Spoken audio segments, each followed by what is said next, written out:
Hello, and welcome back to the 3-Up Moon live stream.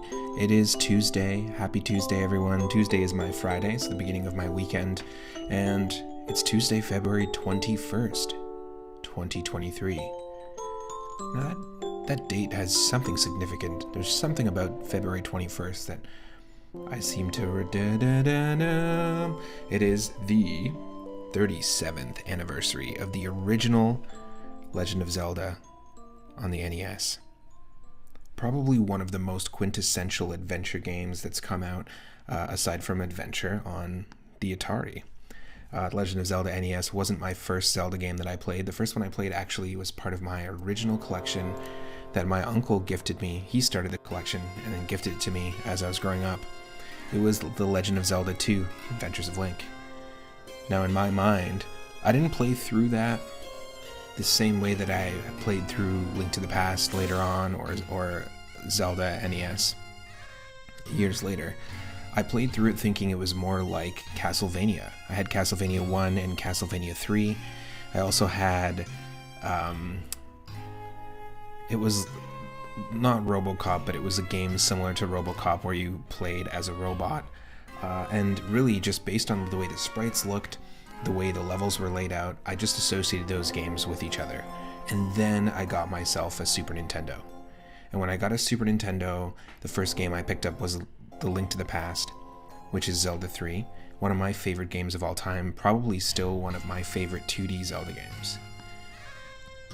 Then, after playing Zelda 3, that's where I really felt the first Zelda experience. I went back to play Legend of Zelda NES, got myself a copy of it. I've been playing it, off and on here and there, and when I really dove into the game last was about 10 years ago, maybe even 12 years ago. It was when I had a Nintendo Wii, one of the Virtual Console, and I used to play a ton of The Legend of Zelda NES using my Wiimote as my sideways, NES controller. But a lot of nostalgia there, a lot of my first time, really playing a game that had you explore. Like, there was a ton of stuff that wasn't laid out for you, a ton of secrets that you might have found out by, going to school or chatting with a friend who has it. Or maybe you were lucky enough to have a subscription to something like Nintendo Power, and there was a guide, or perhaps even a printed map of Hyrule. Now, that would have been like finding treasure back in the day. Well, the original Legend of Zelda, super fun. I actually do plan on doing a stream of playing the original vanilla game, beginning to end. I attempted a little bit of it on my Discord, and actually, if you are watching live and aren't a member of the Discord, feel free to join. It's at the header of my Twitch and YouTube page, and it's also in the chat. Now, The Legend of Zelda is, such a lasting series for a reason. It creates this sense of exploration while also telling you a linear story. It's a game that stars a young kid who is chosen as the chosen one, not a group of 4 light warriors, not a team of people, but literally one person. It's dangerous to go alone, but they do it anyways. I think it has the same sort of appeal that the original Pokemon games do as well. You're a lone adventurer on a quest. You're given your sword / Pokedex, or starter Pokemon, and you go from there. And it really captured that sense of exploration. Now, we know from interviews and footage and stuff, talking to Shigeru Miyamoto about the development of The Legend of Zelda, that he was an explorer as a kid. He used to explore, wander, collect things, collect bugs. It was just a generational thing based on, it's like what you did in the summer, if you were a kid that was his age in Japan growing up. Satoshi Tajiri, one of the creators of Pokemon, used to do the same thing. Collect bugs, collect creatures, explore. And to capture that sense of exploration, I think that was the goal with the original Legend of Zelda, and I think they did such a great job. Legend of Zelda: Link to the Past is a little less cryptic, I would say. The puzzles aren't as difficult to wrap your head around, but I could also just be biased and thinking, I know that game well, so that's why I'm thinking that way. But yeah, Legend of Zelda, such a fun series. Out of all of the games, the ones that I haven't played are the Four Swords Adventures game on GameCube, Skyward Sword, or Breath of the Wild. I did play a little bit of Phantom Hourglass and Spirit Tracks back in the day, but I ended up just lending them to a friend and then never got them back. But I didn't really dig into them. My favorite 2D game is Link to the Past, and my favorite 3D game, Zelda game, is definitely Wind Waker. I know a lot of people are going to be like, what about Ocarina of Time? What about Majora's Mask? They're great games. I just have a lot of nostalgia with Wind Waker. I love the soundtrack. I love the exploration. I love the sailing. I just really love the game. So let me know in the chat, let me know in the comments or YouTube comments, what was your first Zelda game experience? For me, of course, it was Zelda 2, but the one that really hooked me in was 3. And what is your favorite 2D and favorite 3D Zelda games? Let me know in the YouTube comments, let me know in the chat. Now today we're going to be playing something, not the vanilla game, but we're going to be playing something a little different. This is a mod of the original Legend of Zelda called Ancient Dungeon, made by Arn Polly last year. And basically what it does is it removes the overworld. I'm sitting here talking about all the exploration, the magic, the magic behind the exploration and what makes Zelda Zelda, and then now we're going to play a version of it that removes a lot of that. We're going to start off in a dungeon, in the Ancient Dungeon, and it's going to put us into a 255 room dungeon. Sort of like a roguelike dungeon exploration game, a little more akin to Paper Mario Black Pit, if you've seen me play that. It's a gauntlet of rooms of enemies, and room 255 contains Zelda, that's where you got to get to. Room 254 is the final boss fight with Ganon, and we're going to get randomized enemies, randomized bosses, and randomized item drops. It's different every time. Now the furthest that we've gotten in this challenge is room 122, and maybe we'll be able to beat that personal best, maybe not. Stick around, it's going to be a lot of fun. This is sort of like my kicking into the weekend stream, so we got lots of cool things planned, including other Zelda related nonsense. Enjoy some music from the Legend of Zelda series, and I will be right back with the Ancient Dungeon. This is actually, if you're watching on YouTube, this is actually our 4th stream attempting the Ancient Dungeon challenge. So if you want to check out some of the previous ones, if you want to see our first reaction to it, feel free to check it out. Ooh, Itarama is saying, Ocarina of Time and Majora's Mask are great games. On replay, they don't hold up to being as fun as Wind Waker was for sure, but very fun on replay. Well, Majora's Mask we did for not this past, so this is pretty funny, it's a good little segue, but not this past birthday for me, but the previous birthday that I had, I did a birthday stream, and I played Majora's Mask for the first time with a nonsensical birthday wheel. You know, flipping my controller upside down, all sorts of nonsense. But I enjoyed playing it, but the pace of it is completely different than Wind Waker or Ocarina of Time. They're all very drastically different games. They're fantastic games, though I would love to play more Ocarina of Time, spend some more time with it, so that I can dive into a randomizer just like we've done, you know, with Minish Cap and Link to the Past.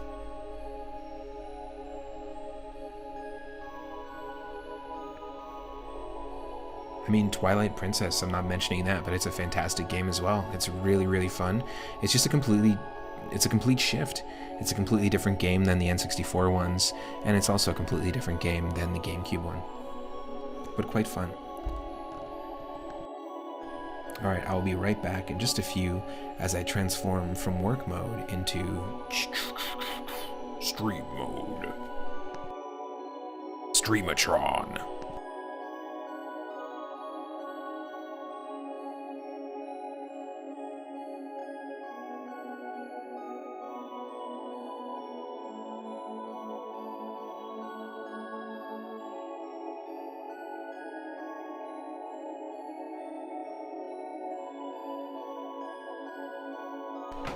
I also fall asleep to the Ocarina of Time soundtrack very often. It's very relaxing. I have a playlist of just chill oot songs. Oot sounds good.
This is just the sled minigame music from Twilight Princess. I mean, pretty solid.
Oh shit, do you hear that?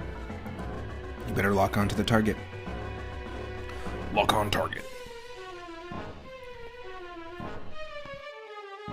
I'm so hungry I could eat a dodongo.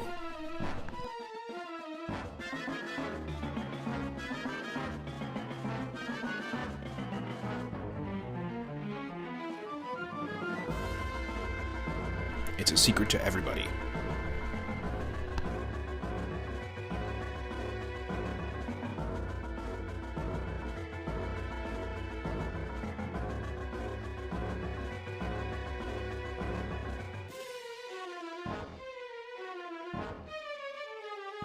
Go earn the green pendant from Eastern Palace and I'll give you something nice.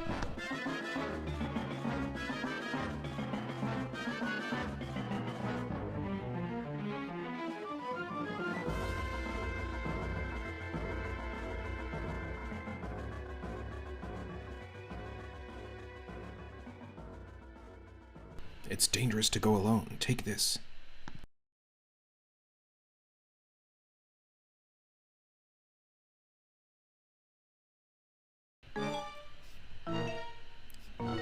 Dodongo dislikes smoke. Well, excuse me, princess.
Alright, folks.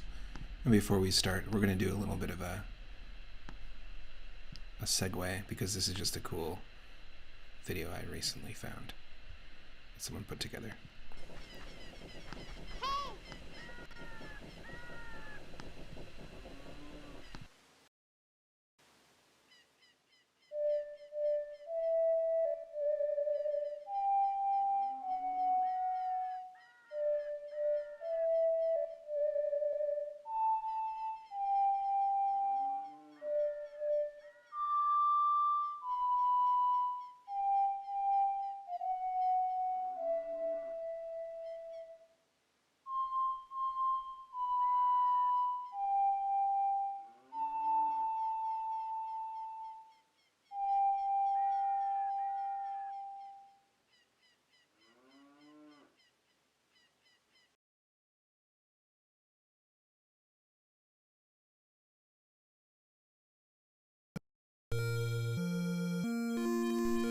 Here we go.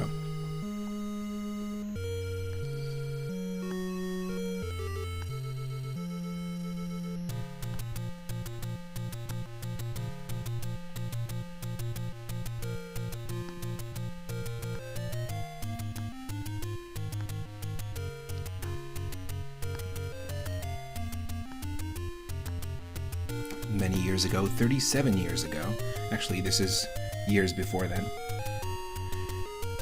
we have to go find the 8 units. You know, the Triforce was a real unit, you know that? What's up, Cyphers? Welcome in. Happy Tuesday. Happy 37th anniversary to The Legend of Zelda NES today. If you're not following Cyphers, please go follow them. This kind of content is, if you're into this content, it's going to be right up your alley. Cyphers' channel. Really cool interactivity, really cool Legend of Zelda NES speedruns, other NES speedruns like Capcom Disney platformers, really difficult ones, not easy ones, as well as randomizer challenges. Link to the Past randomizer, all sorts of cool stuff. Definitely worth checking out. And actually, it was you that let me know that this challenge even existed through one of your streams. 37, I know, right? Zelda's almost over the hill.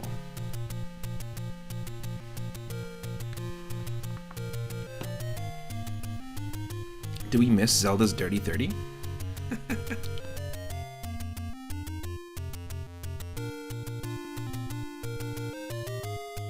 2016. That means you're almost over the hill. Uh-oh.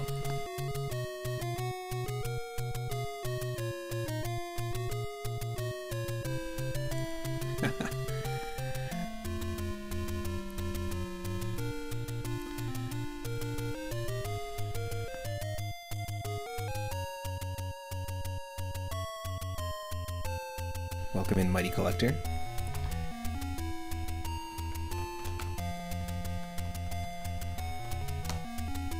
Damn it, don't tell me to wait before I shout people out. Get out of here. How about this?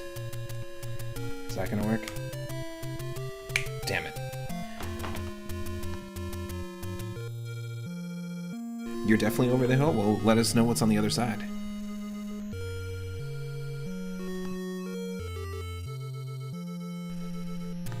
Let's do it. So, like I said, our personal best in this ancient dungeon, as you can see, without the overworld and without a map, we are just in the ancient dungeon. It tells us the room that we're in. My personal best is room 122, but there's 255 rooms in this dungeon, so it's going to be a pretty big challenge. And like I said, room 255 contains Zelda, room 254 contains Ganon, and we're going to get randomized enemies and randomized item drops as we explore. Now, one of my favorite games of all time is The Binding of Isaac Rebirth. I play a ton of that game just off stream. I'm always just kind of messing around with it. And we've done like 30 streams of it, and you can go actually see my very first reaction to playing the game, my first run ever, over on my YouTube channel.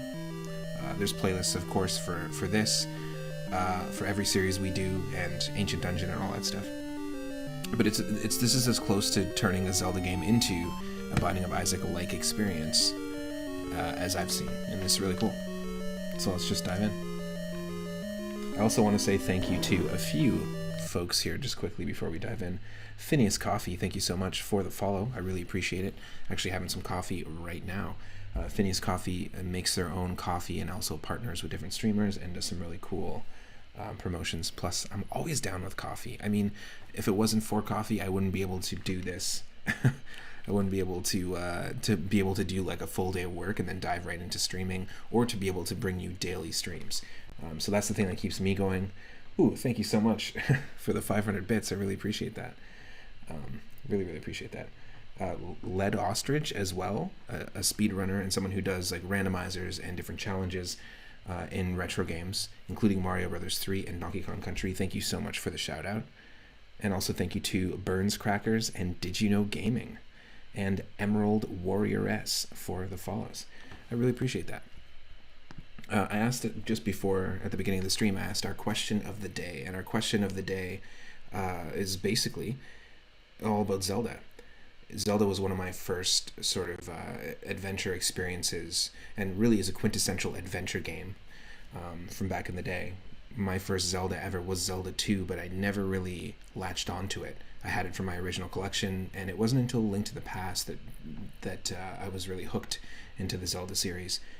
Link to the Past being my favorite 2D Zelda, and Wind Waker being my favorite 3D Zelda. What's yours? What's your favorite 2D Zelda, 3D Zelda, or what was the first Zelda that you ever played? Feel free to leave your answer in the comments. And this is the 4th attempt that we've done of the Ancient Dungeon. Thankfully, you start off with your sword beam, because it is dangerous to go alone.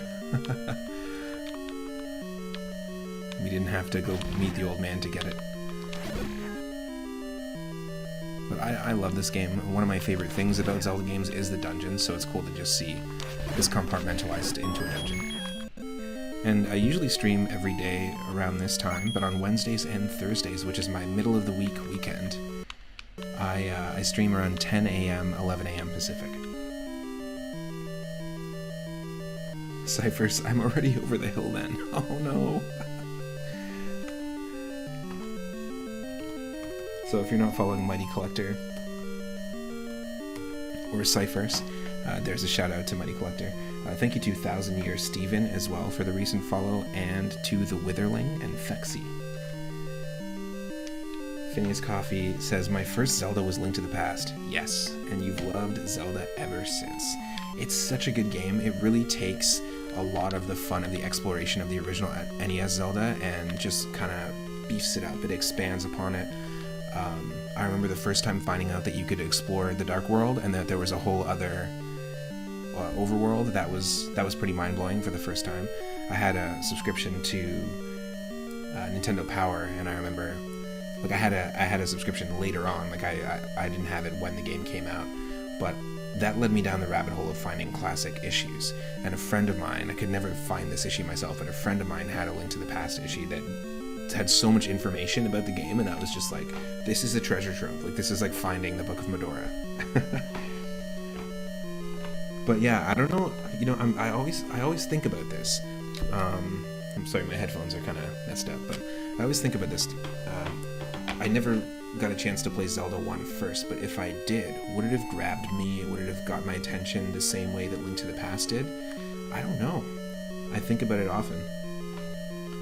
Mighty Collector says, Zelda 1 was one of the first NES games that you ever played. It was one of the games your cousin had before you got an NES. Nice. So that was Mario 1 for me, where I got a chance to play it, and someone I knew in my family had a Super Mario Bros. 1 cart, an NES, but I didn't get to play it. But then once I finally got my first NES, that was the first one I played. Mighty Collector's favorite 2D is probably Link to the Past, and 3D is definitely Breath of the Wild. So, for context, I say Wind Waker's my favorite 3D one, but I haven't played Skyward Sword or Breath of the Wild yet. Those are the two that I'm missing in terms of like the full playthrough. And Cyphers had the French Link to the Past. How do you say that in French? I think I just need to know now.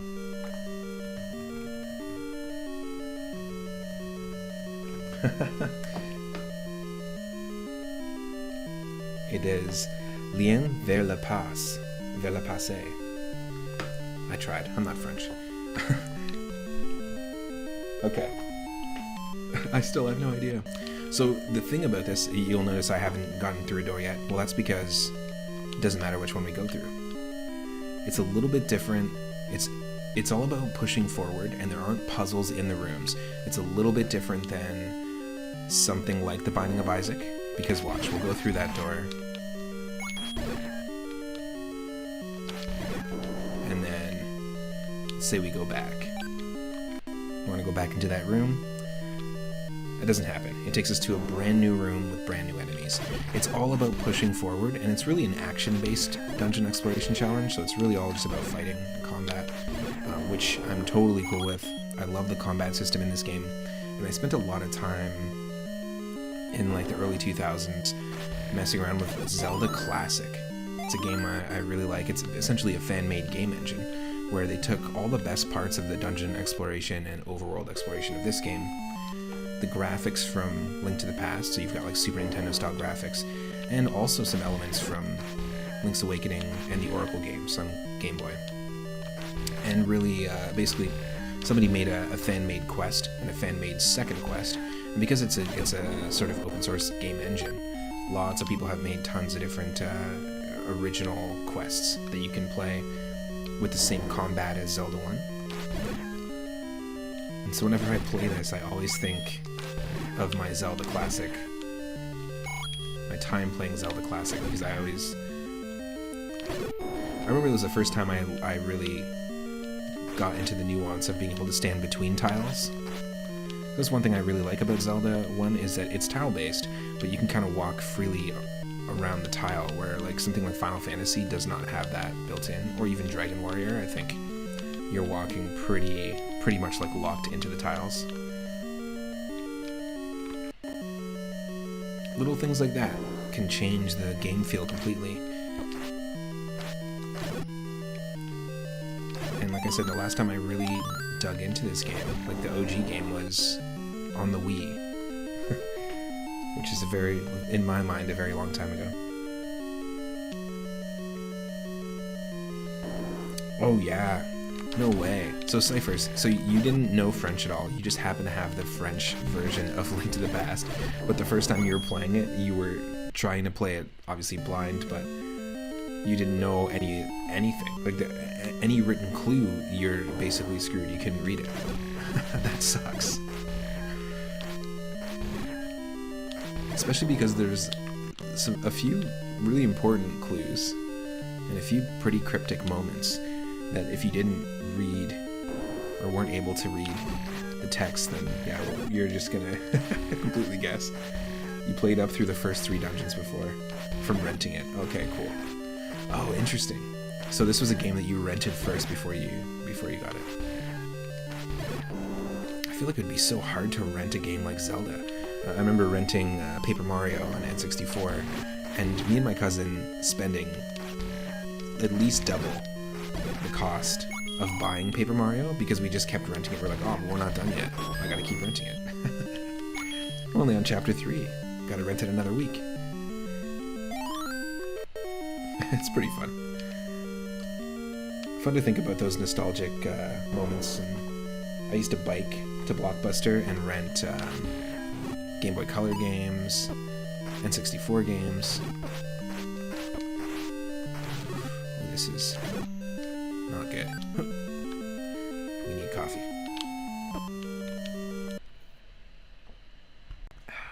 Yes. You know, transitioning from work mode to stream mode, coffee is the only way to do it. Heck, that's how I transition from stream mode to work mode in the mornings.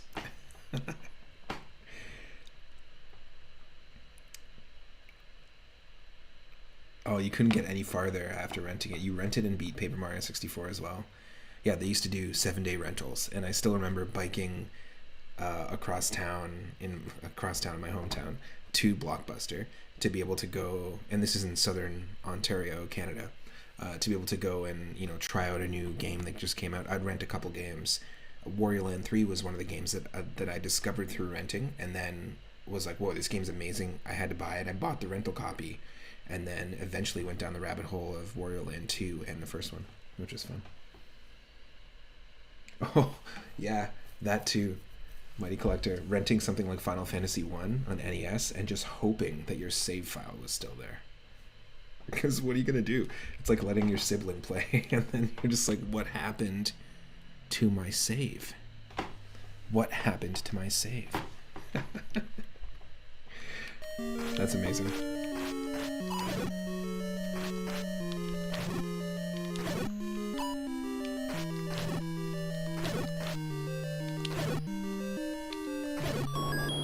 It's like, yeah, I was fighting the pig guy, but he was just really too hard, so I just turned the whole console off.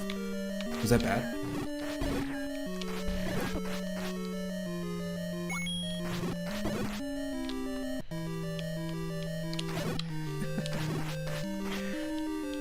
That would be awful. Getting through something like Final Fantasy 1, like really far, and then not having the save. Whew. That's a game that just has a lot.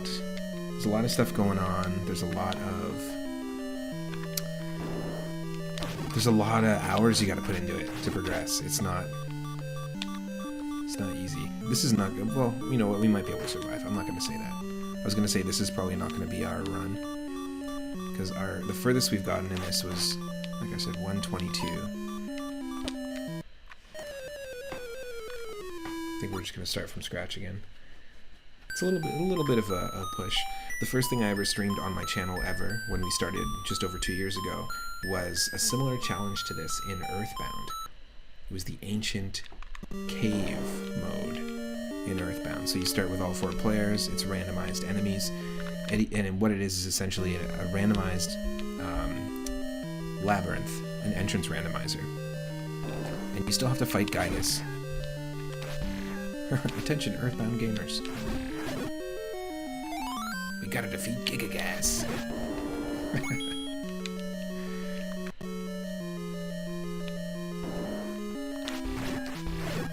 It was a huge deal for Zelda 1 to have a save file back in the day.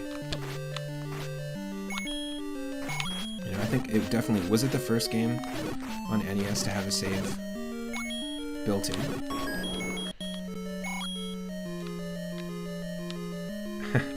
Southern Ontario, I probably lived across the lake from you, probably. Actually, to be honest. Because I was right in the middle of the Great Lakes. That's where I'm from.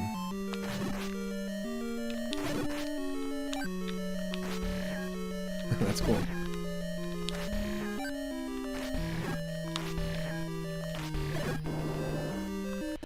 And then I lived, like, right on the water on Lake Ontario, in Toronto, and a few other places in Toronto as well.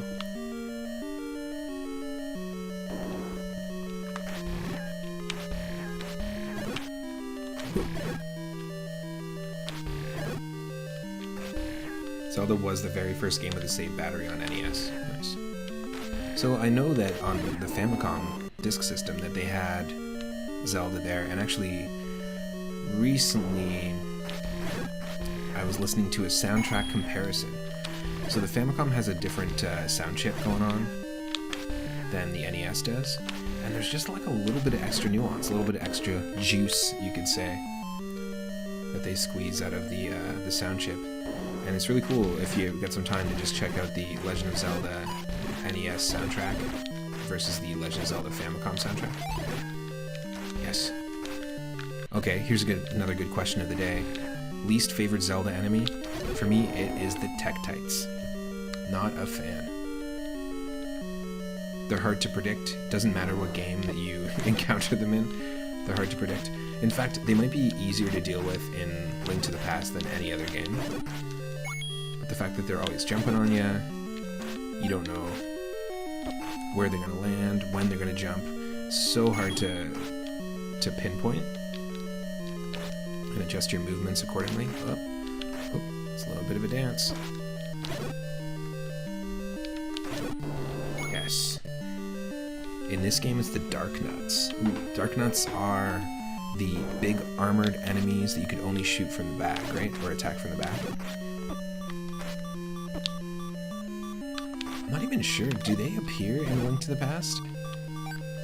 Or are they just replaced with like a soldier you can only attack from one direction? They're definitely in the Minish Cap and hard to deal with. And I have a very vivid memory the first time running into them in the Wind Waker. But you can do like really cool, epic roll maneuvers to roll around them, kind of parry and then attack. It's actually really fun, really satisfying to take them out in Wind Waker.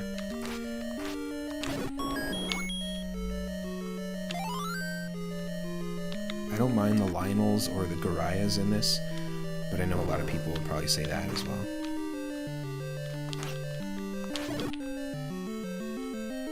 If that's how you say it, Garaya.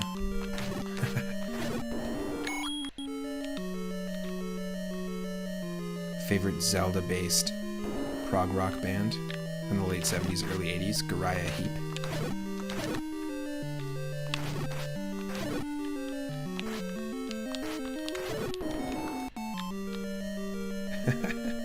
The soldiers in Link to the Past definitely seem inspired by Darknuts, but yeah, they don't, they have different behavior. You can definitely hit the soldiers from the side.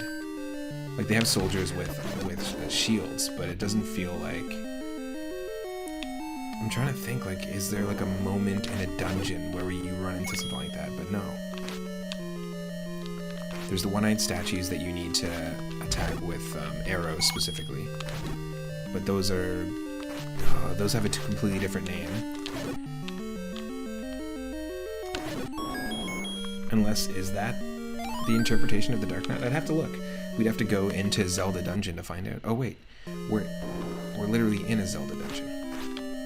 The information should all be here.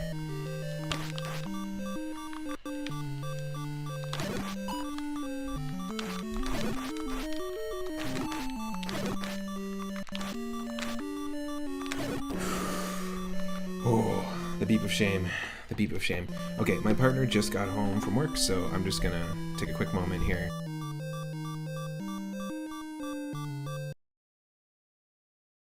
I'm not gonna leave you with the beep of shame, don't worry.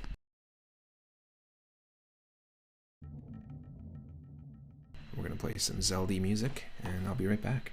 Thanks again for joining. Thanks again for the 500 bits, Phineas Coffee, and for the follow. I really appreciate it. I'm gonna get a top up of coffee and then dive right back into this.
Aha.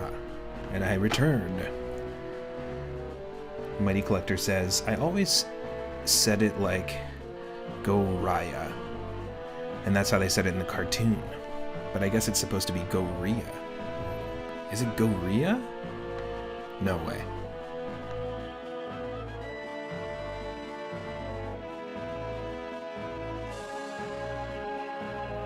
I had no idea. I see a few more people are popping into the stream. Hello, Zombie Paper. Hope you had a good day. Stegosaurus McCartney. Always a pleasure. It's been too long. It sure has been too long. Lord Loki. We got so many awesome streamers going on here too. Nice. Lord Loki rocks some pretty cool streams over there. Recently playing some Breath of Fire 3. Okay, here we go.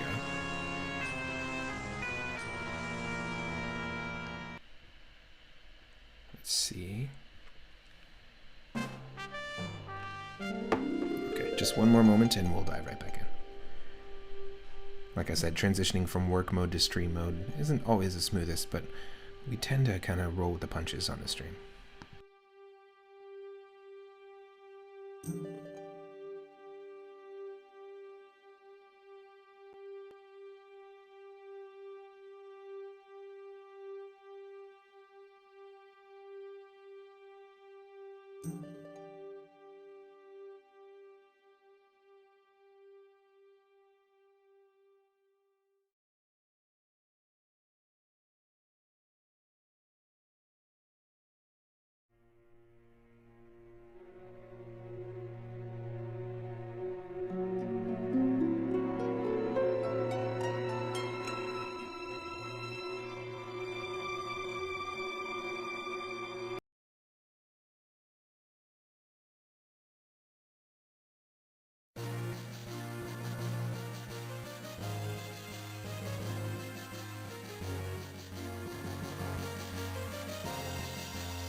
And we're back.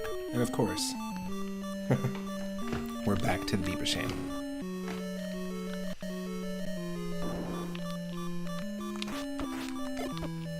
Damn it. No. Not letting that happen.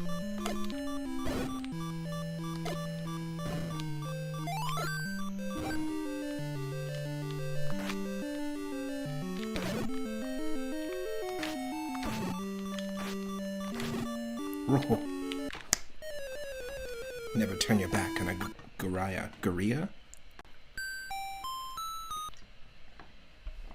Garua? No, one of the things I love to play as well on my channel is randomizers. And probably next to Mario games, Link to the Past is my most played randomizer. Of course, it's a very popular one. Lots of people try it out. Lots of people race it as well. I like doing, at least more recently, I like doing Triforce Hunt runs. So it shuffles all the enemies, it shuffles all the stuff in the overworld, including the playable character, the color palettes, even the amount of damage each enemy will do to you.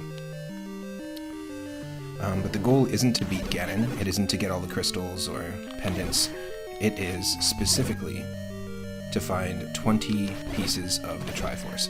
We've beat it a bunch of times before, we've done some community Triforce races, and yeah, the Triforce Hunt is a really fun challenge. They just mix in Triforce pieces with everything that you find, and now it looks like we've got an upgraded shield, which is great, so we can block a few more things. I always thought this is badass when you get this in the game, because it basically is like the size of your entire your entire body.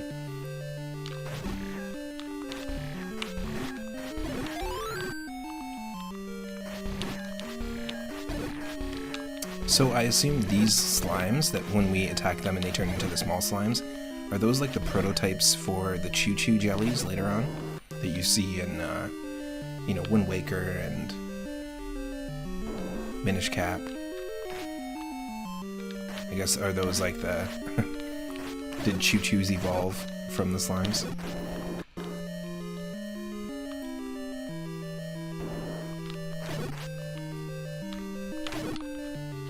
Yes.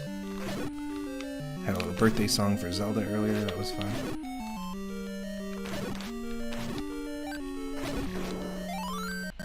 And one of my favorite actors, favorite comedians, Robin Williams, was such a fan of Zelda when it first came out. He was just absolutely hooked to this game. He's a big advocate for the game and named his daughter Zelda after the game. That's how much it meant to him. There's a couple really cool videos of him talking about Zelda and just like his experience with it. It's just pretty neat. Oh.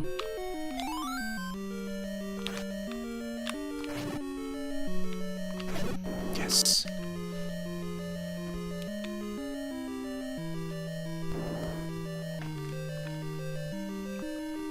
It's pretty wild. We've only really been getting to room 1415 so far. And the fact that our personal best is 122 and that it's going to be 255 before we get to the end. This is quite the challenge. Apparently something like this exists. I think it's called Super Metroid Arcade. There's a ROM hack of Super Metroid that it does something very similar where it's like an entrance randomizer. Every time you enter a door, it takes you to a new zone, but you can't go backwards, and it's all just about combat. You'll have randomized enemies, and it's a very similar experience. And you've seen me play, perhaps, Paper Mario Black Pit, which does the same thing with rooms of enemies and badges, like randomized badges that you pick up, sort of like, you know, buffs in a game like Binding of Isaac. Really fun stuff. It's cool to see people implement roguelike things and modern game ideas in classic games.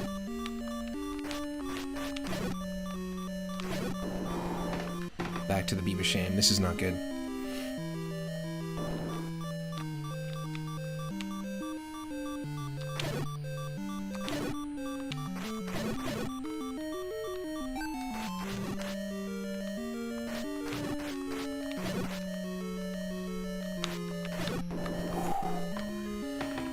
It's not easy to chat and engage at the same time as this. But I highly recommend checking this out, by the way. If you've never tried out the Ancient Dungeon Challenge, I highly recommend it. If you've never played the original Legend of Zelda NES, you haven't had a chance to, or it's something you've been wanting to try and you haven't had a chance to, honestly, once you start digging into it, it's a lot of fun. Maybe if you consult a guide or two, or you have a friend that can help you out. I wouldn't say no to that. I'm going to visit the game myself with the help of a guide.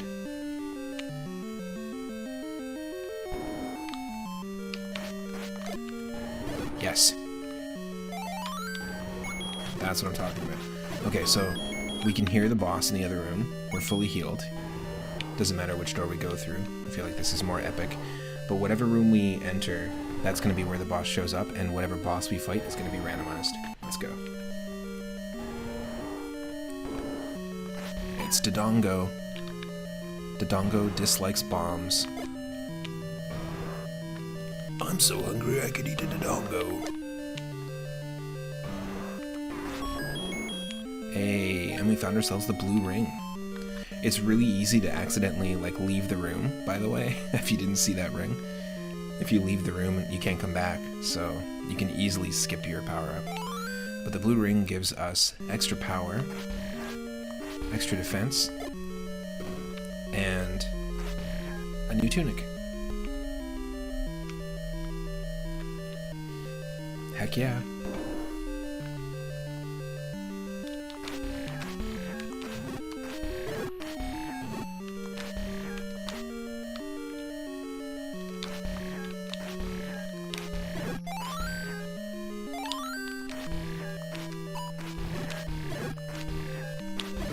Yes.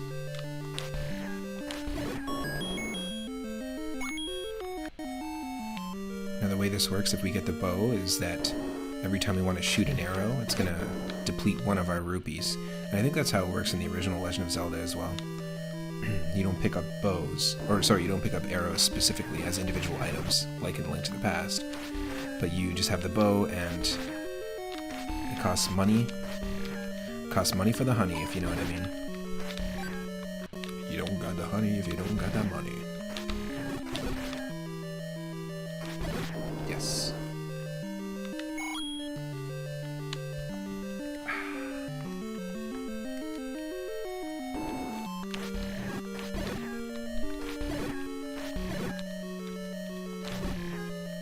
Definitely a game that requires focus. Really digging it. Okay. Perfect.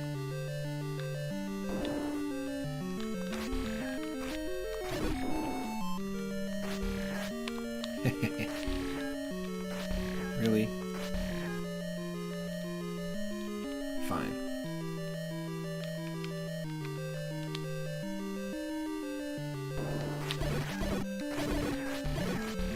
Good. So the Tektite actually jumped on us there, but because we have the blue tunic, it requires 2 hits to do damage to us rather than 1. So like, it really does help to have that boosted defense early on. I think, yeah, perfect.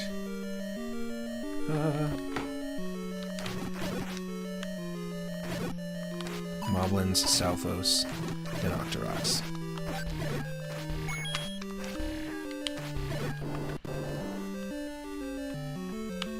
Do you want any more enemies in this room?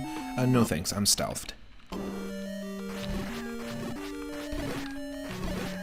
Okay, these things. The 4-eyed devils. Have you ever bounced with the 4-eyed devils in the pale moonlight? The 4-eyed devil enemies, like the bouncing enemies, they kind of look like spiders a little bit. They bounce around, and then when you attack them, red bats, which take 2 hits each, 2 red bats will appear from where the devil was, so they'll essentially appear to turn into the bats. I've never seen that enemy anywhere else in any other Zelda game, whatever it's called, unless they completely redesigned it. I've never seen the bouncing 4-eyed hoppy devils. The hoppy devils. The red bat splitting race. Battery sold separately. Never ever seen them in any other game. Bring them back. Bring them back for Tears of the Kingdom. Be terrifying.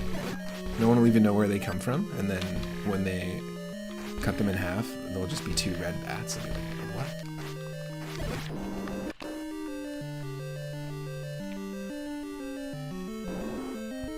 It's not to say you need to include every enemy, but sometimes enemies kind of just disappear over time.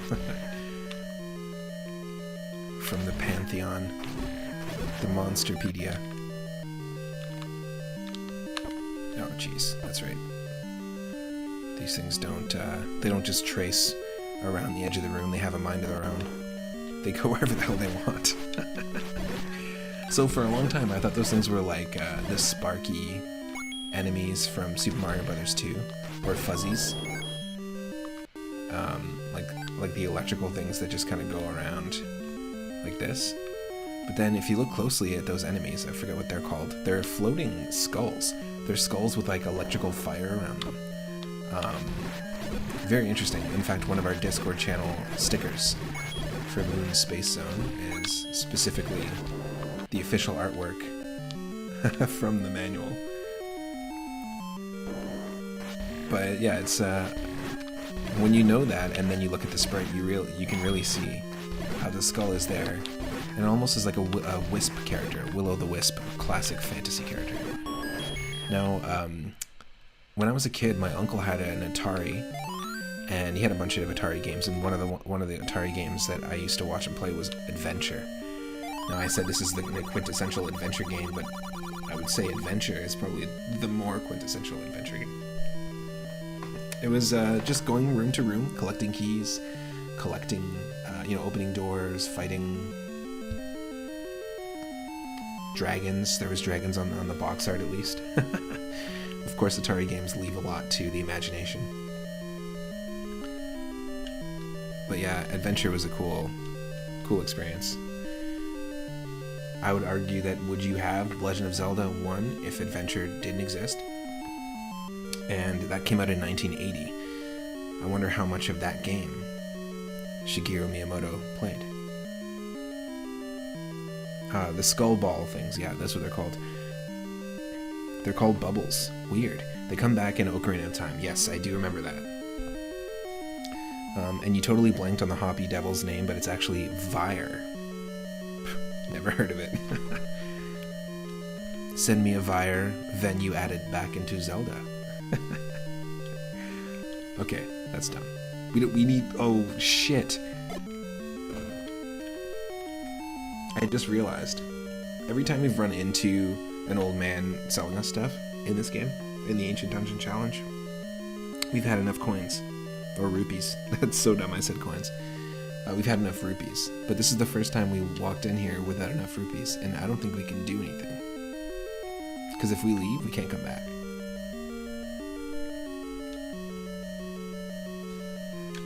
It's an interesting conundrum. Oh! You can attack him. Whoops.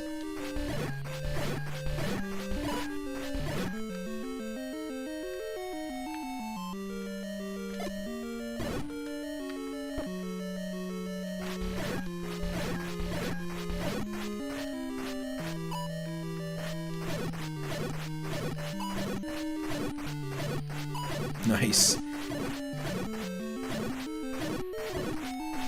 At least I didn't say rings.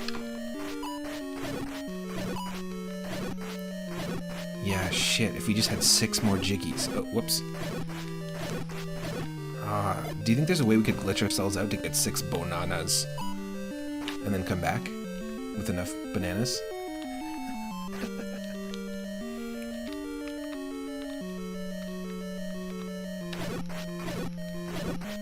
I'm sorry, old man.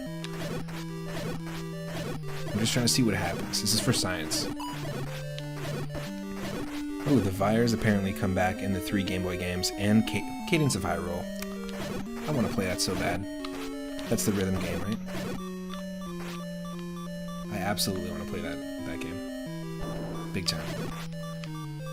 For those that are new to the channel, I am a musician as well as a drummer, and I just absolutely love rhythm games. They're super fun. We've played Parappa the Rapper a couple times on stream. We've played a couple of really fun NES homebrew games, rhythm games.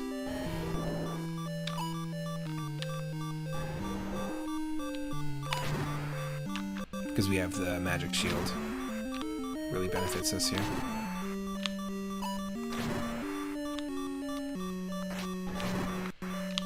For Aquamentus.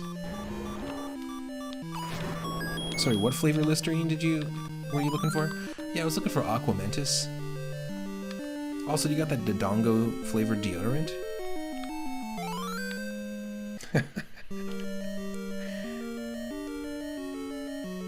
Oh no, Vires come back in the CDI games. The bouncy 4-eyed devils, the Hoppy Devils. When you attack them, they turn into bats. Don't think I've played the CDI games, I've only just watched many YouTube videos. Making fun of them, reviewing them.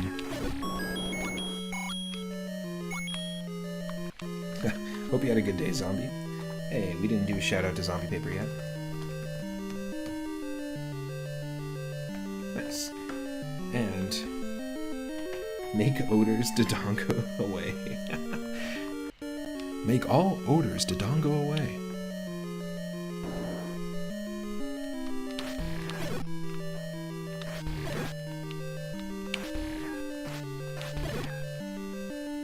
Hoop.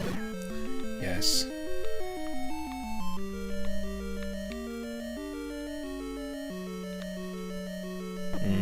Oh, you gotta be on the hunt for something. That sucks. Or I hope that, you definitely got this. I hope you find something soon. It's actually a decent time in terms of, like, changeover. I feel like there'll be lots of hiring around that time. Hopefully something works out. What other Zelda-related products can we come up with? We got Dodongo deodorant.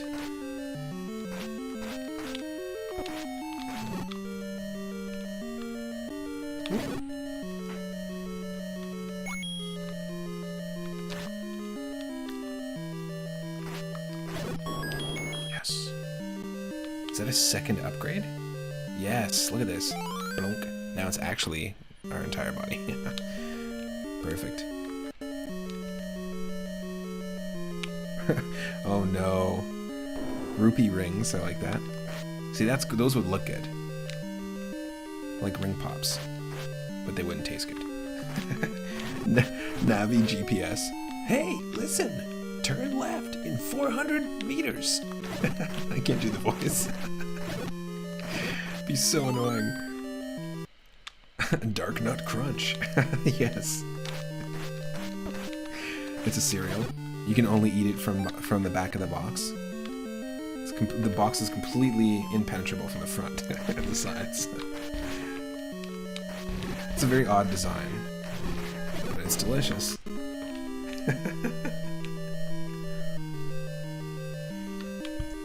That's funny.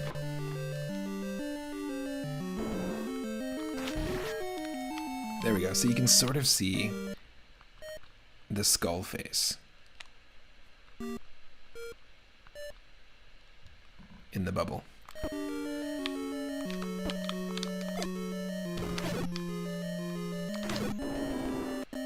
But they don't count as an enemy that you need to defeat, interestingly enough.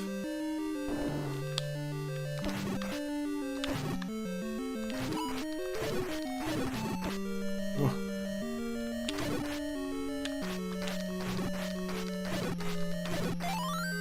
Yes.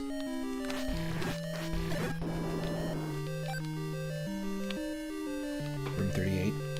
Pole's voice speakers.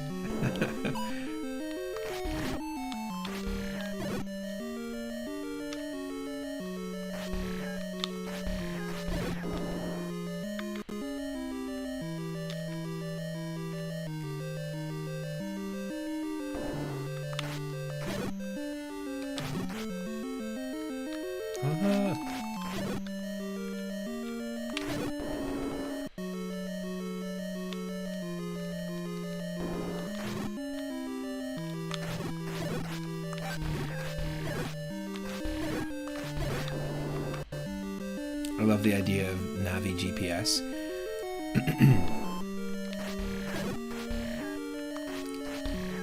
And then they eventually have like downloadable voices so you can get Midna.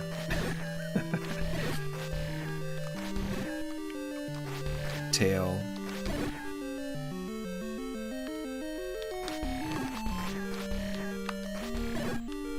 Fee. Bubble bath. It just follows you around. The bubbles just move around in the bath at will.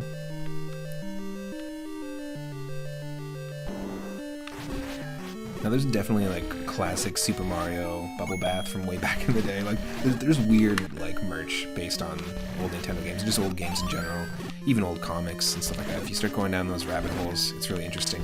And then when you start going down the rabbit holes of the unofficial merch, it can be pretty funny too. But I guarantee you there's like a original Legend of Zelda bubble bath for sure. Oh, okay, here we go. So this is always a challenge. I don't know the name of this enemy. But 2 heads is fine. Sometimes they have 3 heads. That's awful. Okay, this is a bad performance. This is not how the rehearsal went. There was no rehearsal. Fuck that.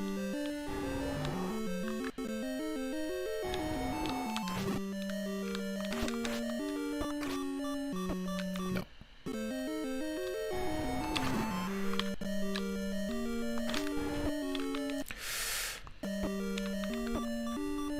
We're definitely using save states just to see if we can get through this. Because we're 40 stages in. Come on. Let's go.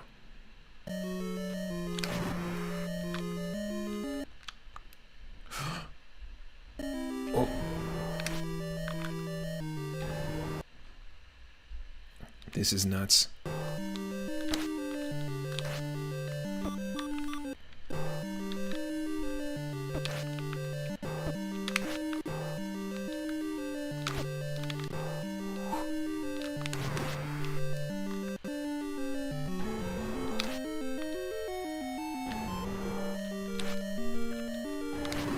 There's new eye drops.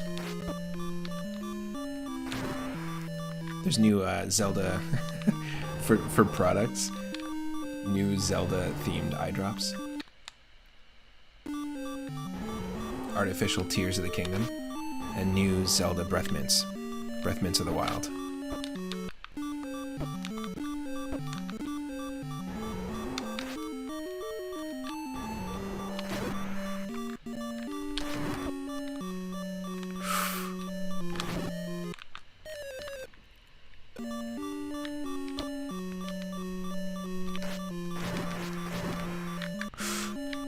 Oh, come on.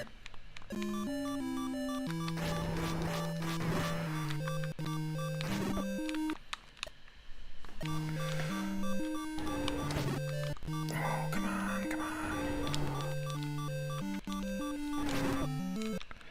There's like 2 or 3 more hits in here.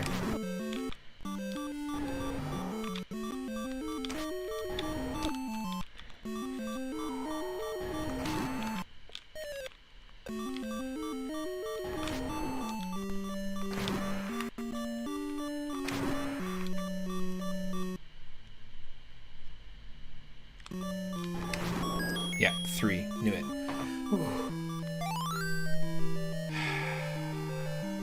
Wow. Holy crap, that did not need to be as stressful as it was.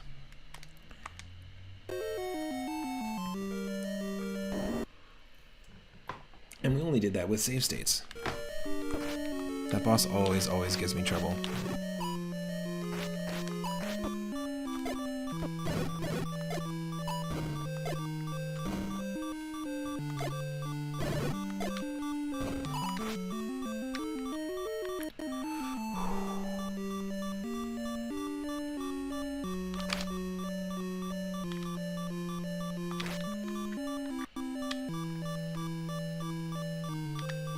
Come on.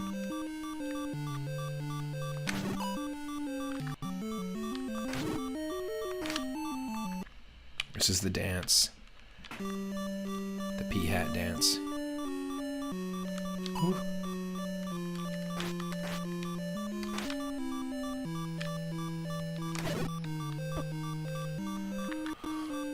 Up.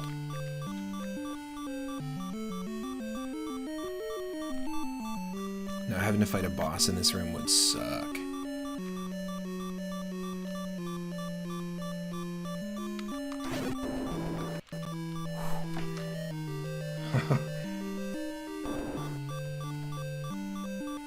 I didn't get a chance to shout out Phineas Coffee as well. Go get them a follow if you can.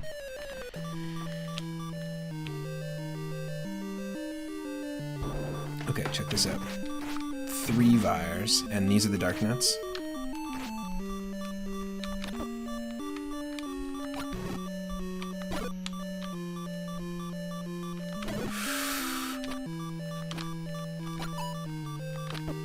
Damn it. This is tough. This is tough.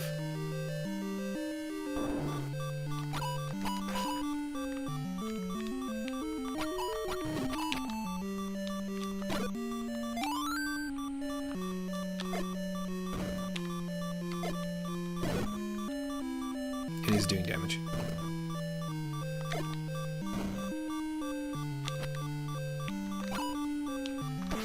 Shit. Ooh. Yo, what's up, Stegosaurus McCartney? How's it going? It is going good. It is just kicking in from work to stream mode, and we're playing to celebrate the 37th anniversary of the original Legend of Zelda releasing February 21st, 1986. We're playing more of the Ancient Dungeon. Trying to beat our personal best.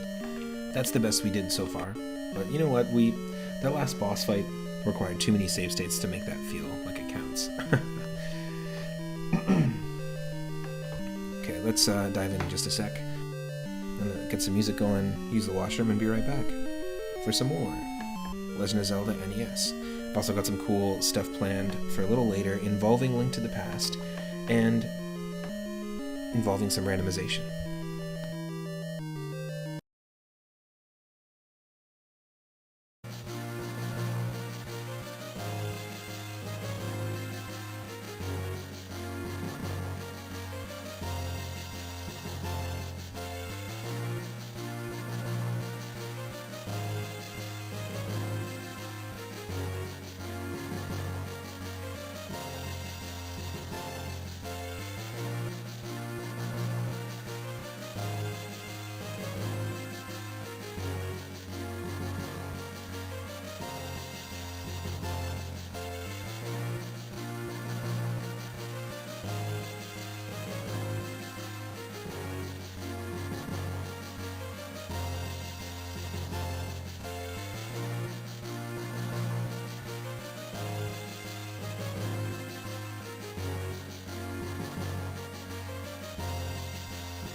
Okay. Do we want to keep listening to different Zelda music, or do we want the audio from the game? You tell me. You decide. If you choose the audio from the game, go to page 48. If you choose the mixture of different Zelda music, keep reading, and then go back to page 2.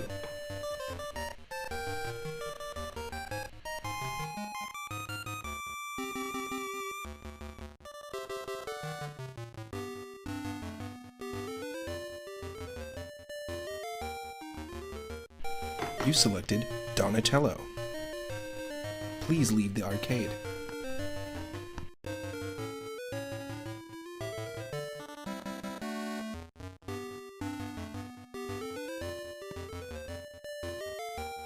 Okay, here we go. So we'll stick with the music here. This is from Link's Awakening. And you know what? You can't wake up without coffee.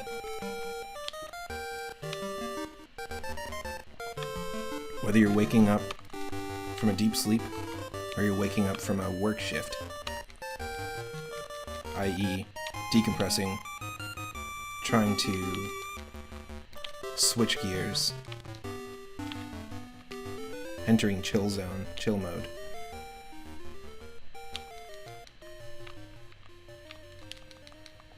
Nothing wrong with a hot drink. pulls up. Oh shit.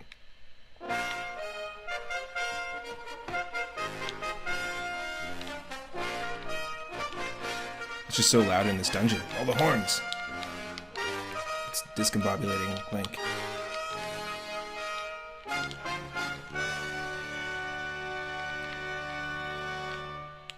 Oh, thank God it stopped.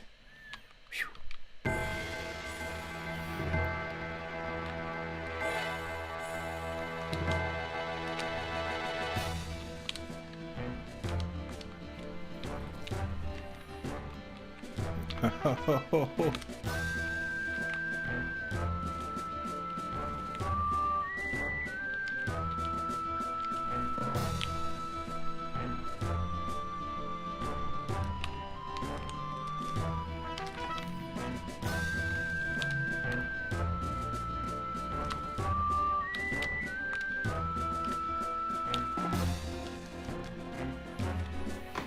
It's a little different without the sound effects.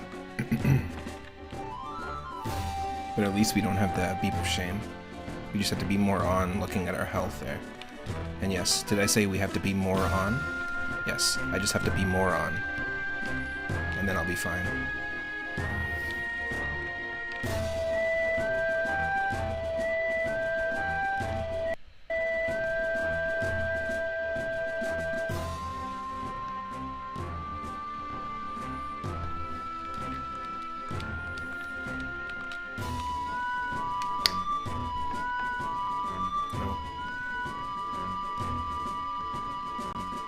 Well, that's rough.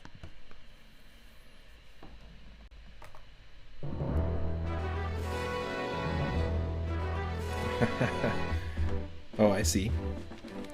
I see what you mean by base inspectors winning.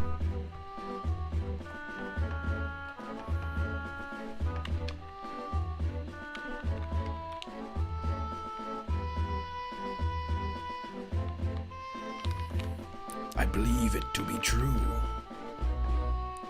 What are you buying? What are you selling?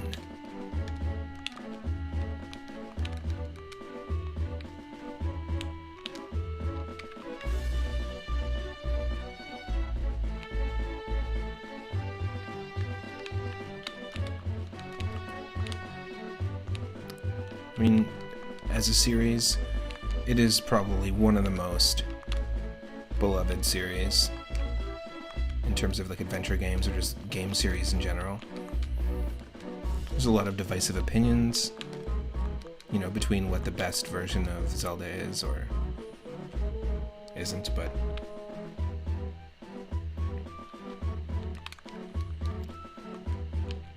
just a really fun series. And like I was saying before at the beginning of the stream, that piqued a lot of the same interests I think that a lot of kids feel growing up, which is when you go out and you explore, that feeling and sense of like freedom and exploration and like going on a journey, everything feeling bigger than I guess it really is, everything's feeling grander. They were able to capture that sense of exploration in these games, in this game specifically.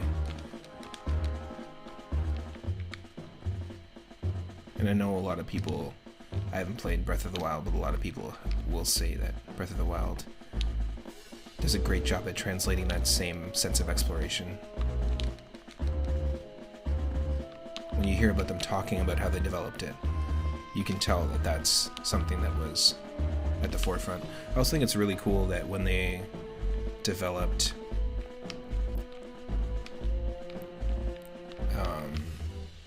Breath of the Wild, a lot of mechanics were developed using this engine or a similar engine, so like top-down view with NES sprites, and they wanted to make sure that it was something that was doable in 2D first and then made it possible in 3D, and I think that's a really interesting approach. There's a couple of really cool mini docs about how they made and put together Breath of the Wild. And yeah, I still haven't played it, but one day soon. Oh, Base Inspector wins. I don't know if I'll play my music though today, just because it is all about the Zeldies. But I do have a song that I've never released before that I released on a compilation with a bunch of other artists. Under so if you're new to the channel or you don't know, I make ambient and electronic experimental music, kind of like digital paintings, I guess is a good way to put it, under the name Basin Spectra. So I've been making albums since 2009. It's my solo electronic project.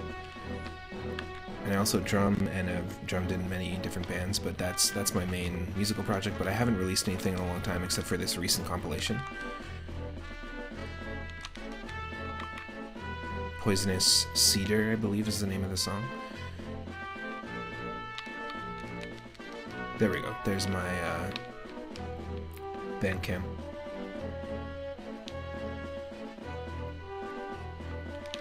But I haven't released anything in a while. However, I do plan to put something together soon. The last release was in 2016. Not counting the 2022 release of this one song.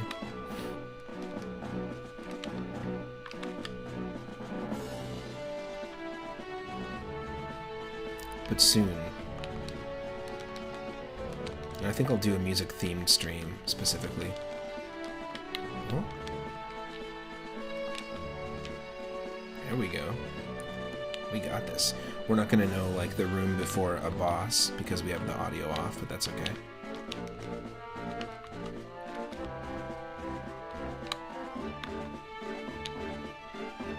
Yeah, thank you. That's the compilation the one song is on.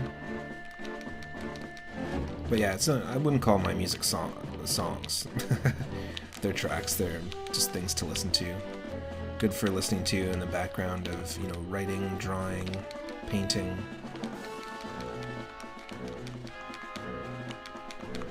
And mostly they're just like sonic experiments, experimenting with different layers of texture.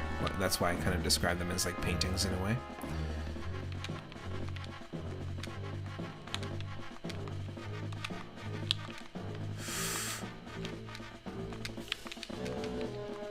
Yes!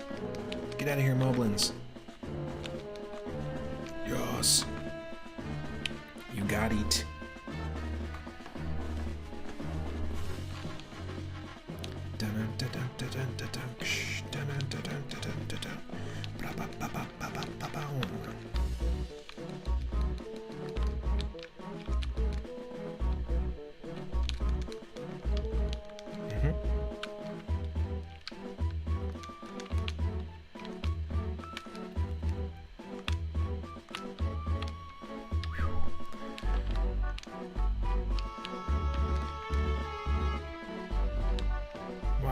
Okay, really low on health right now. Gotta be careful.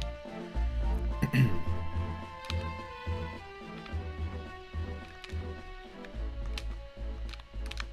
don't want to get hit by the bubbles because they'll stun you, and then you can't use your sword for a few seconds. Whew, boss time.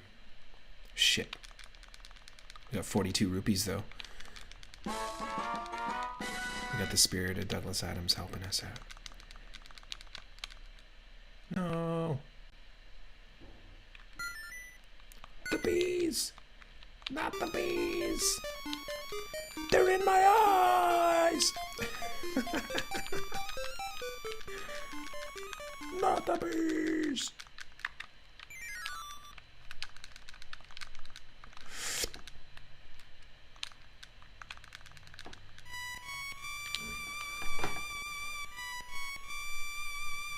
We friggin' did it.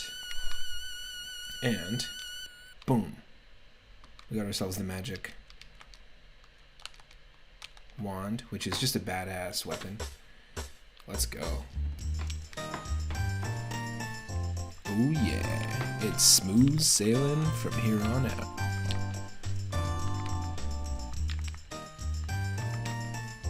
Bartender, will you grab me a milk?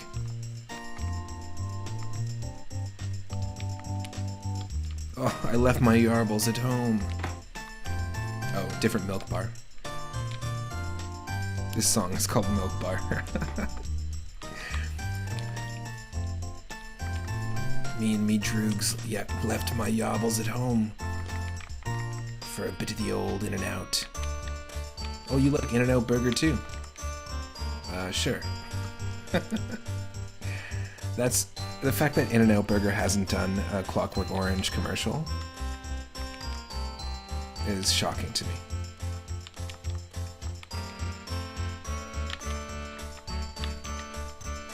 I mean, it is such a family film.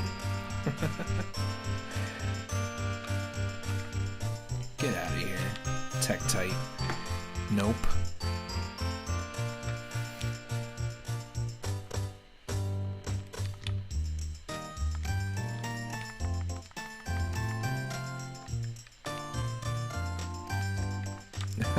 Wholesome family goodness. I'm singing in the rain.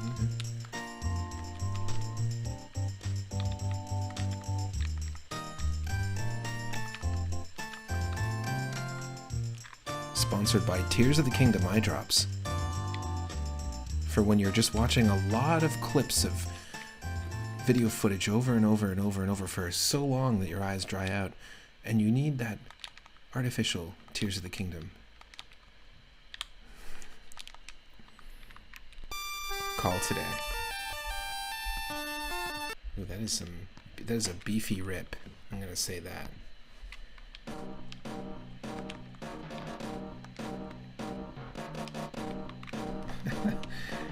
Do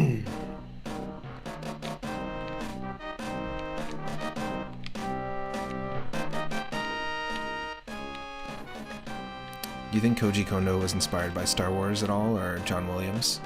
Think he watched a Star Wars movie before he wrote this piece of music?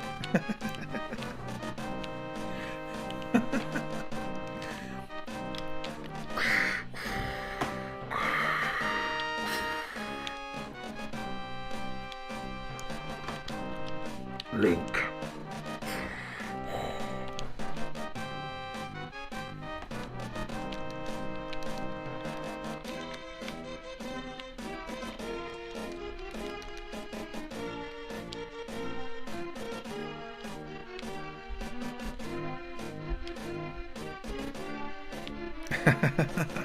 Nope. It's a trap.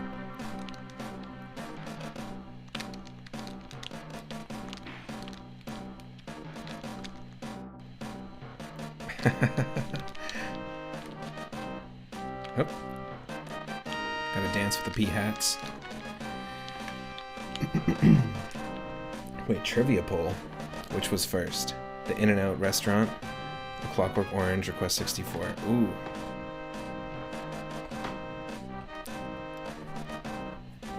I don't know.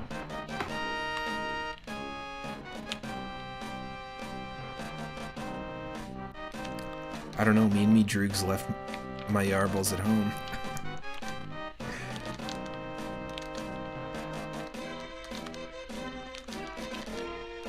If I had brought my yarbles, then I could answer, but...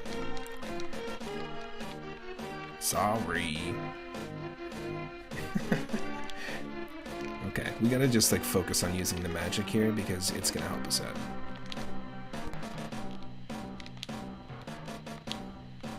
Yes. Just keep the pace. We can do this.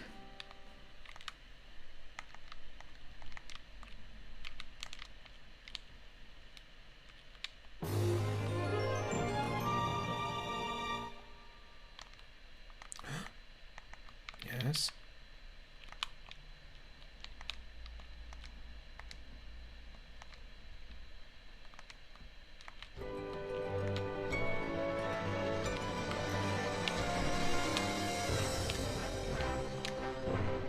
Son of a bitch. You see that? The little sly little slime.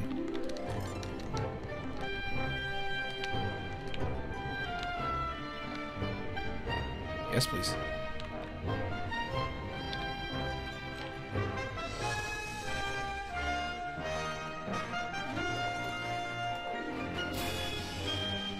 Okay, that's convenient. Well,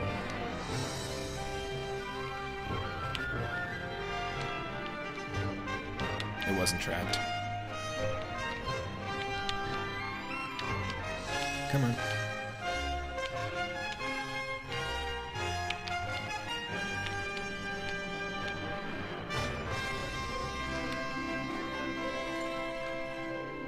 I only have one more. Yes.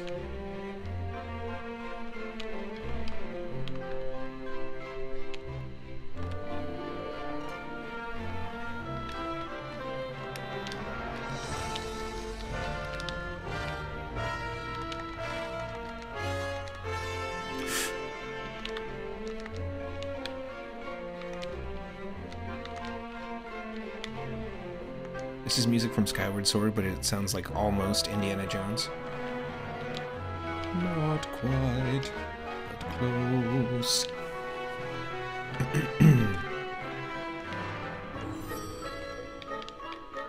Oh, enter the whimsical character.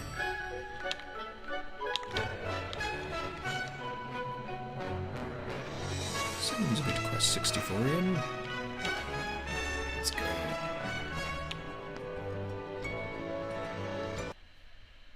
Uh-oh.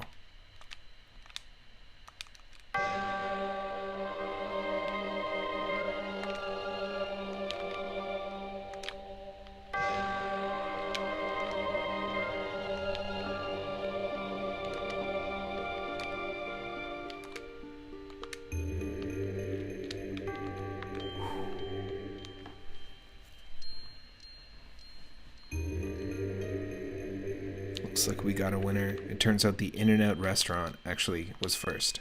A bit of the old In-N-Out. I guess that's why they say a bit of the old In-N-Out, because it was first. It commented first.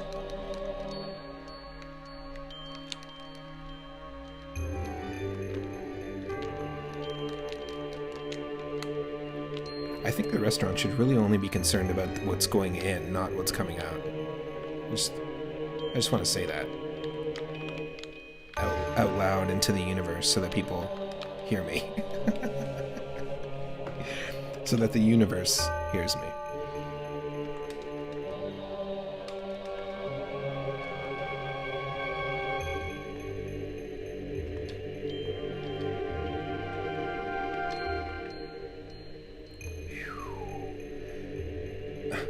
Historical facts are now determined by democracy. Yep.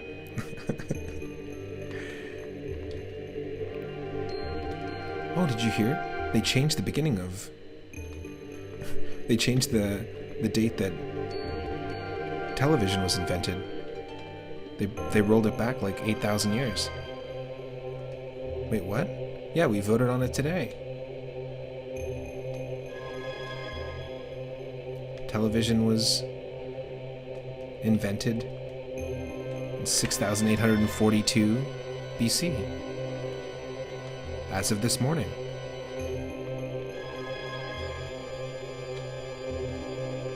What? Now, it would be really cool if that, like, somehow created old content. So, like, there was, like, TV shows from that far back, and then we could learn about history that way. That'd be really neat. Now it's called Before Columbo. And that's what BC is. It's before Columbo aired on TV.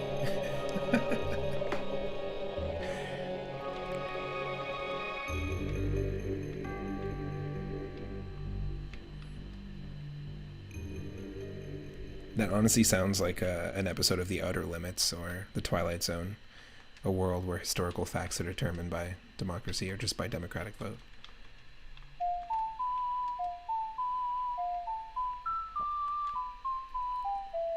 Oh, hello. I bet you'd like to have more stuff. I would. Yes.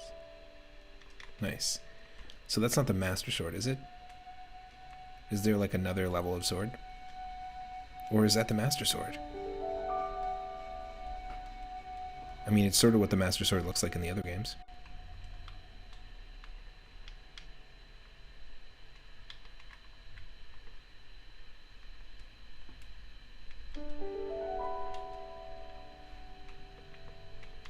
feel like if there's multiple levels of the shield, there's multiple levels of the sword. It's gotta be.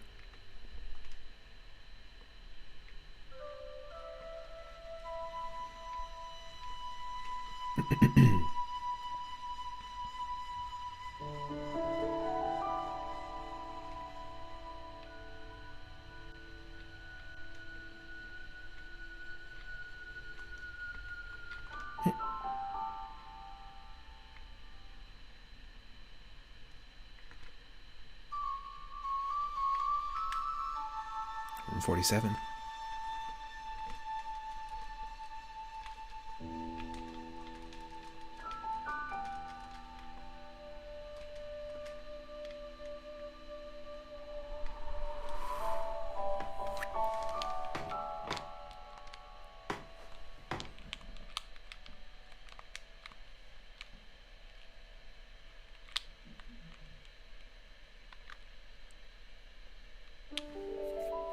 Room 48.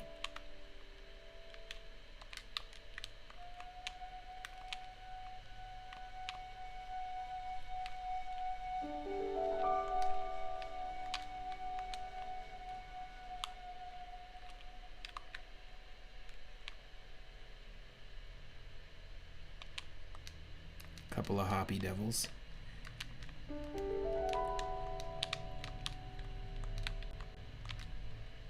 Oh, I guess are they called Vires because it's like a play on vampire? Pff. Boring.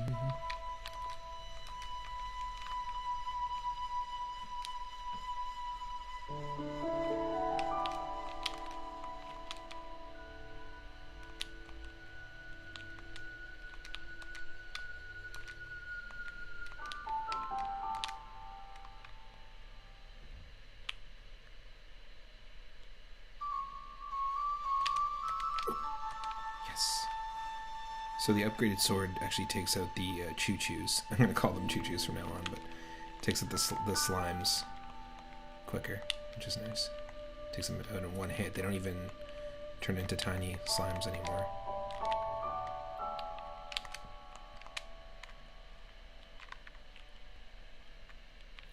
Room 54. Oh.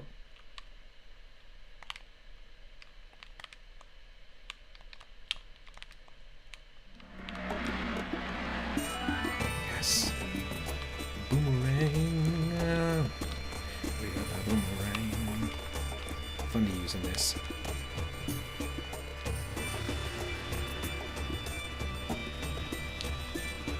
And we're on room 55. Let's go.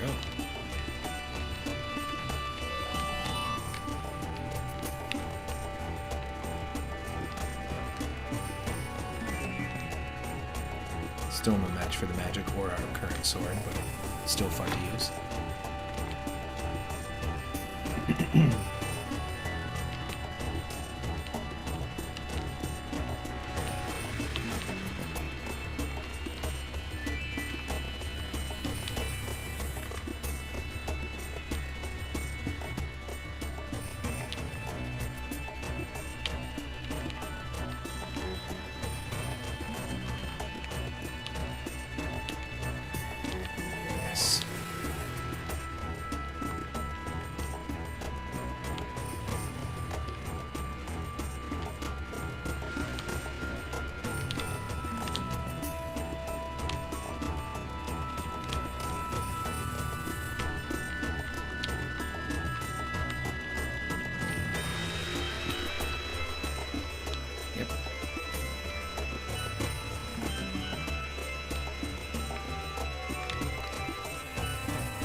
A little more pea-hat dancing.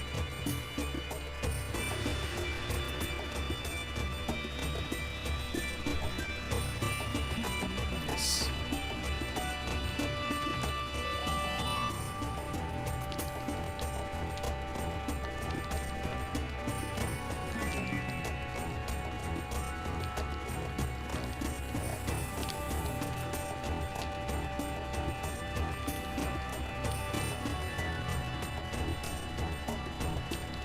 a good run going.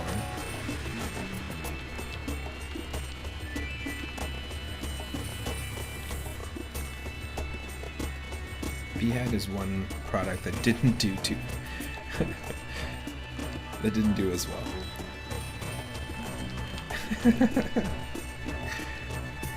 I mean, some people bought it. But have you ever had someone wearing a B-Hat over for dinner? Disgusting.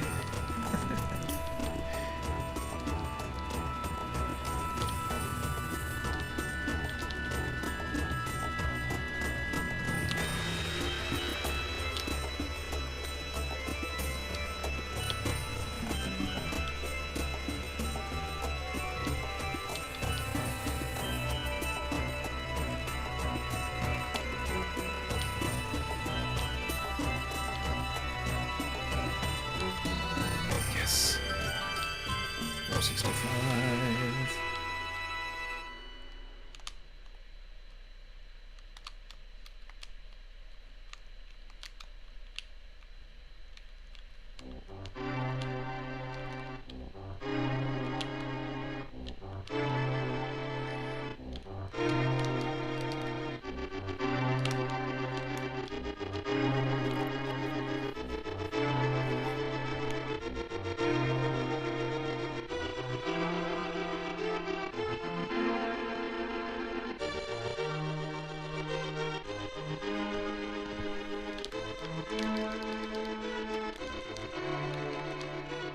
Woo.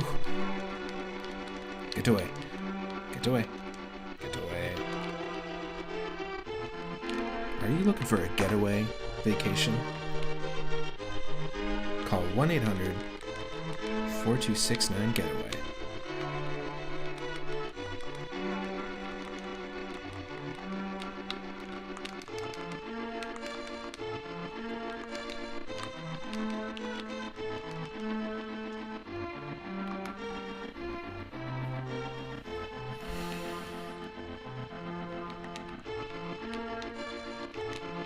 What?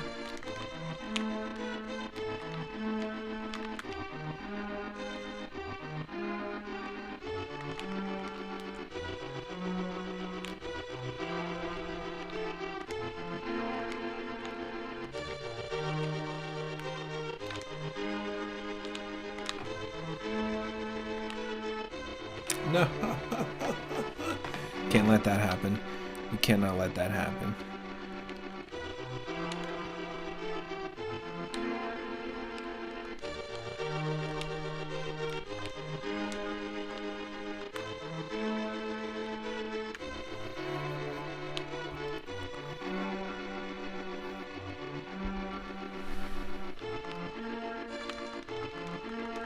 Okay, magic doesn't do anything. Lovely.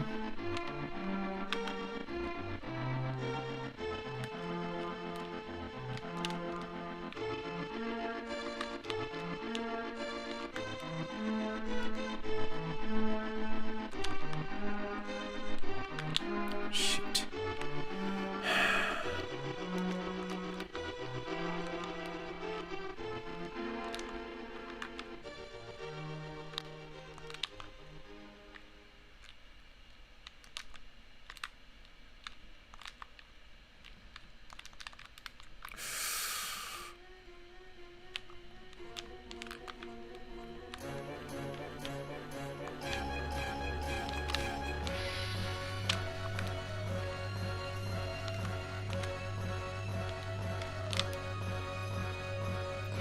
Ho, ho, ho, ho, ho, ho, ho. Hoo, hoo, hoo, hoo.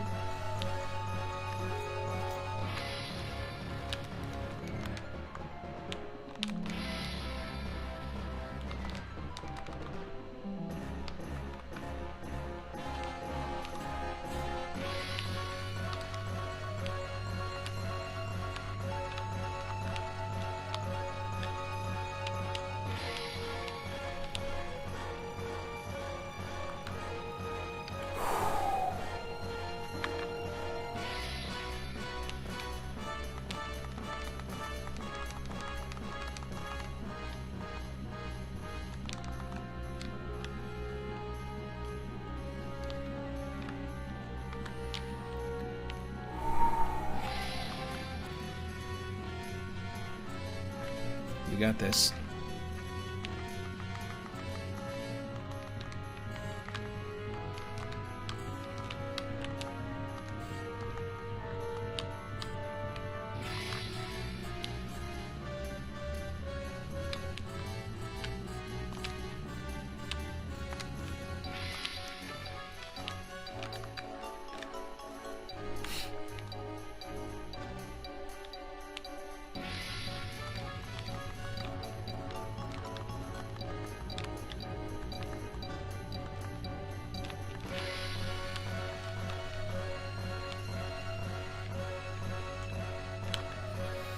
Ooh, 76.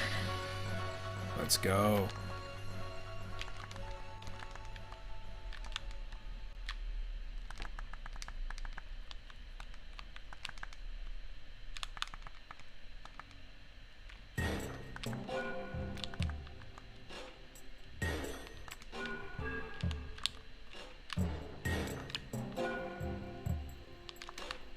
Yes.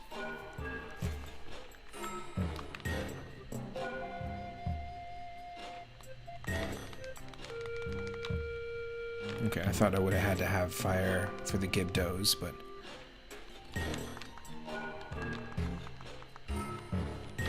I'm not gonna complain. Magic will do it.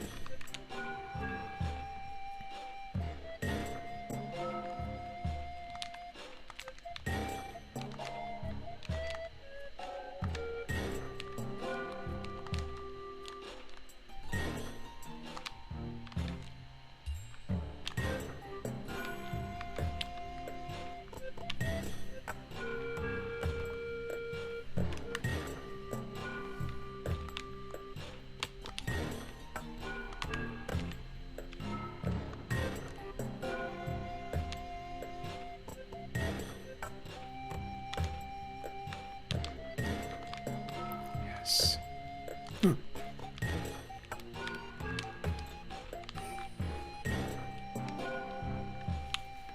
Nice, room 80.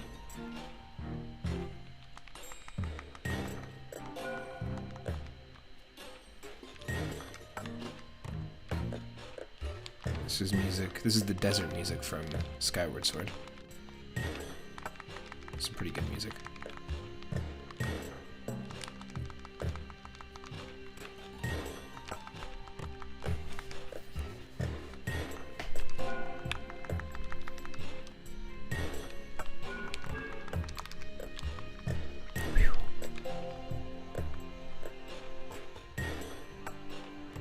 Oh no.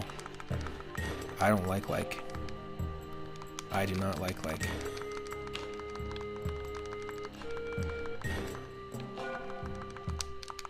Shit. Oh, we're so close. We can't let that happen. That's terrible.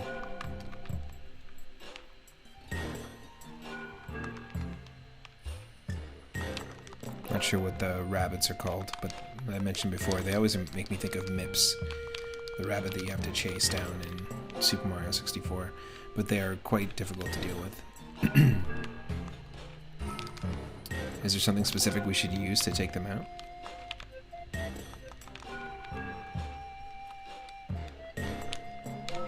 No, it doesn't do anything.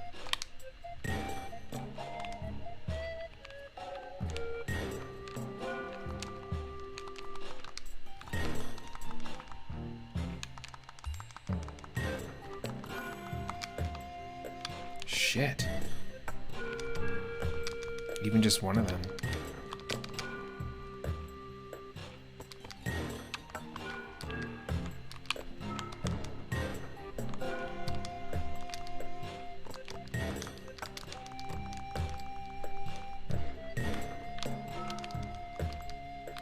Come on.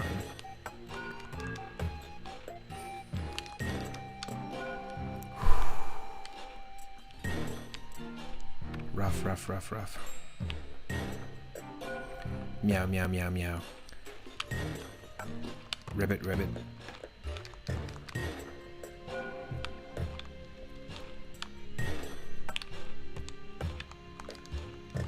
Ooh.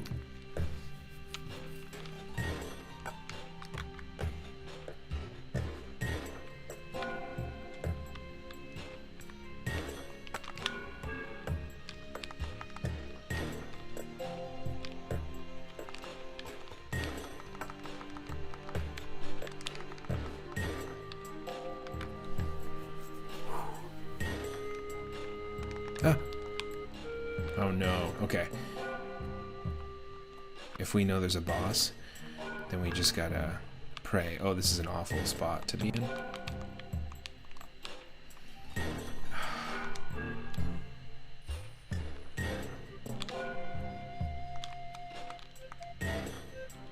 Yes, yes.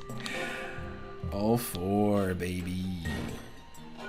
With the blue ring, the blue tunic, and we've already got the upgraded sword here, so this is a good run, but let's not die.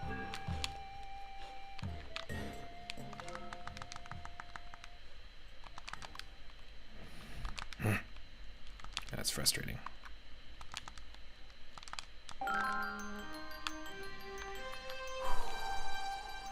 Half a heart.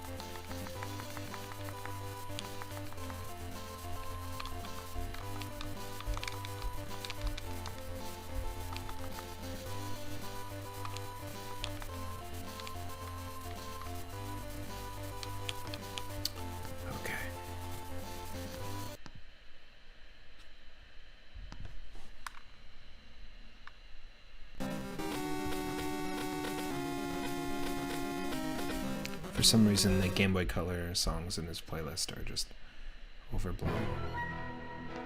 There we go. There's some dungeon music. You don't know what's lurking around every corner. Ah. Maybe he didn't see me.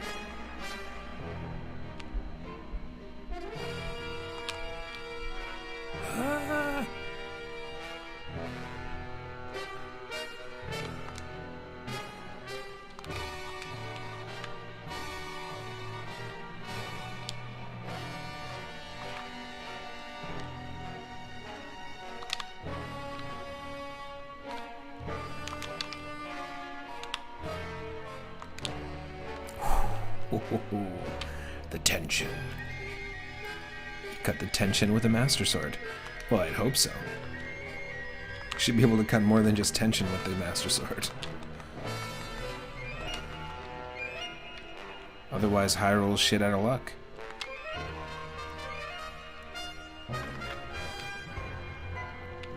Nothing can stop the canonification of Hyrule.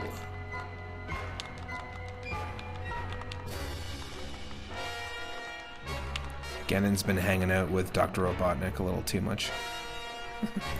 Canonifies! That's why they started calling him a dwarf.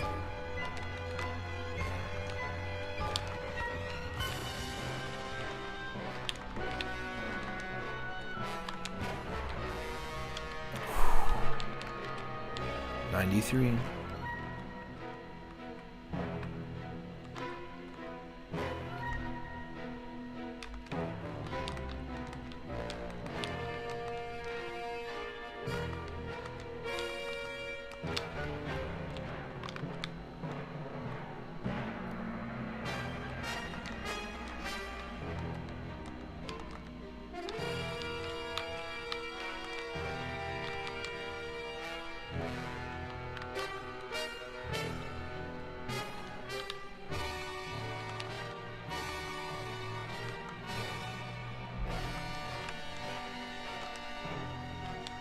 Yes.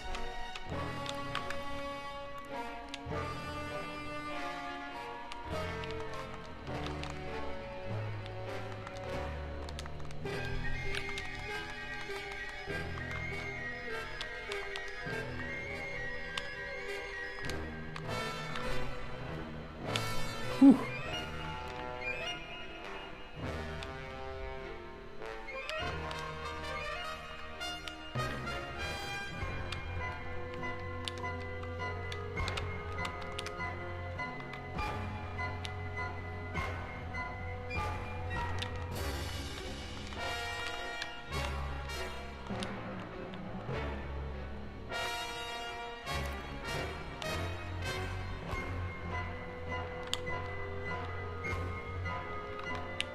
Yeah, it was pointless to get the ferry, but still, we did it.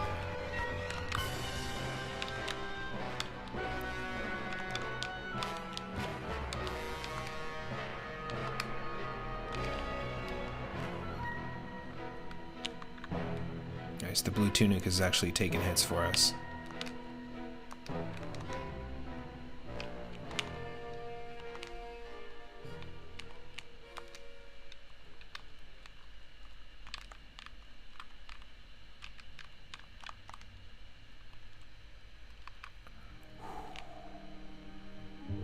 Room 100, and everything changes.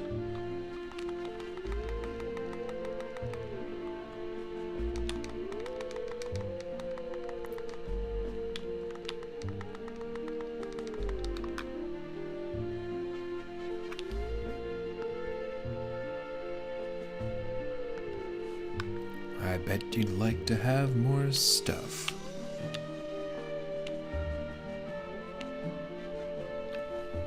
Yes! Upgraded boomerang!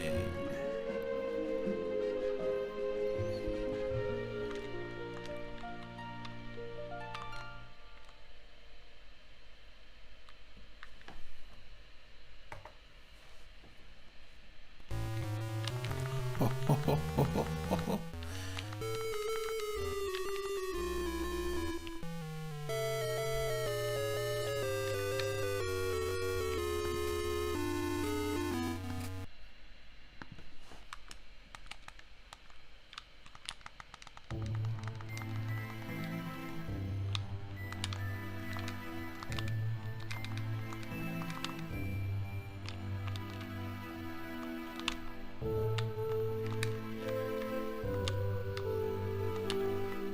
Yes. This is the intro music to Legend of Zelda Minish Cap. If you want to see me play Minish Cap in full, we played the full game across like 5 or 6 streams. There's a full playlist of it on my YouTube channel, just like all our series that we do. Fantastic game. Now, just like I was talking about Zelda Classic earlier, Minish Cap really does a great job at bringing this sense of exploration with all like the overworld secrets and stuff from this game, from NES Legend of Zelda, into the handheld world. Like, the overworld is very much like a reinterpretation of the Link to the Past overworld, with the same variety of secrets and stuff that you can reveal in the overworld that you see in this game. And it's made by Capcom, actually, just like the Oracle of Ages and Seasons games. And the dungeons themselves feel like Oracle of Ages and Seasons, and also like Link's Awakening dungeons. They're very similar. Very fun game. There's also a randomizer for it, which is pretty fun as well.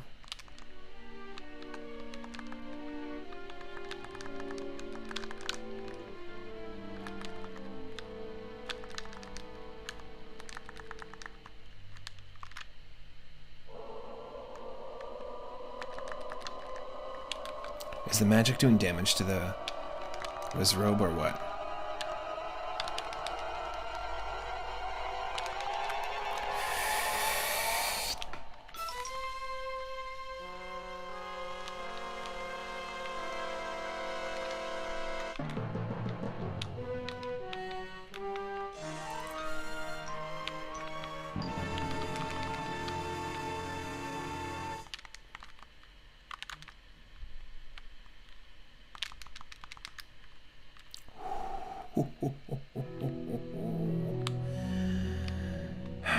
So many stressful, tense moments, I would say.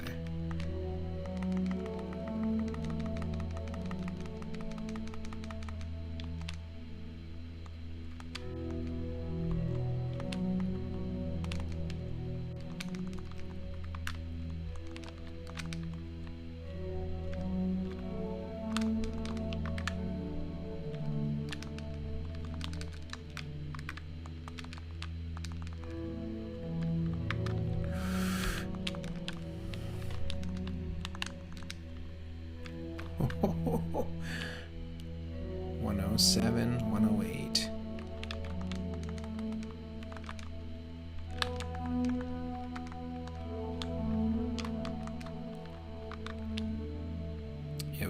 the boomerang to get that. That's fine though. We don't need it.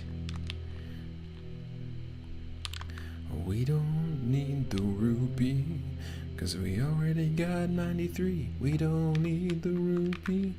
Come on, Linky. Yeah, yeah, yeah. We don't need the rupee.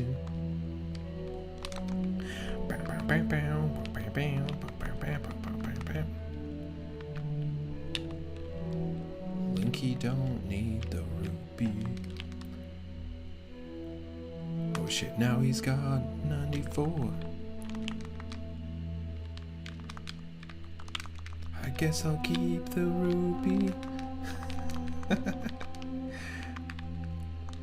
I don't have arrows, so we can't bring down the rupee count anyways, even if you wanted to. Okay, we'll take it. We'll take it. You've convinced me.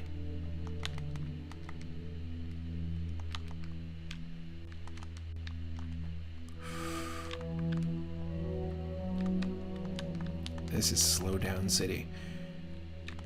Welcome to Slowdown City. Camouflage, moblins, and projectiles everywhere. Oh, did you see that? There were projectile moblining in the other room. Disgusting. Disgusting.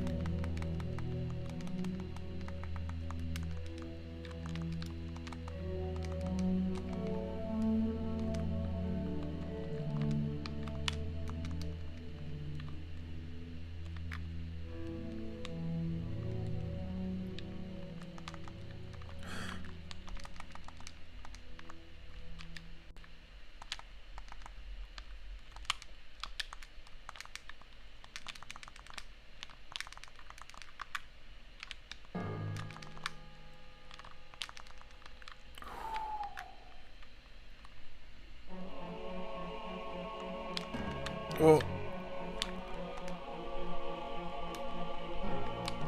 Who do you think you are?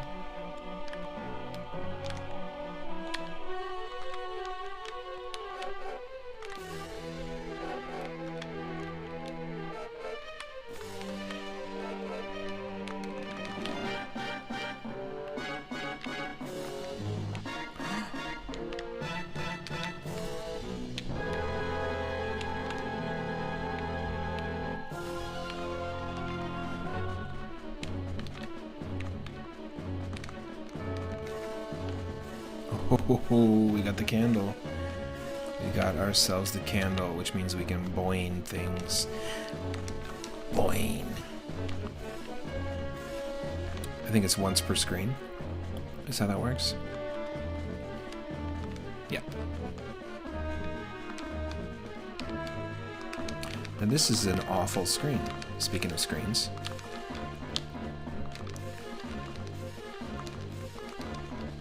Okay, these things are a bit slow.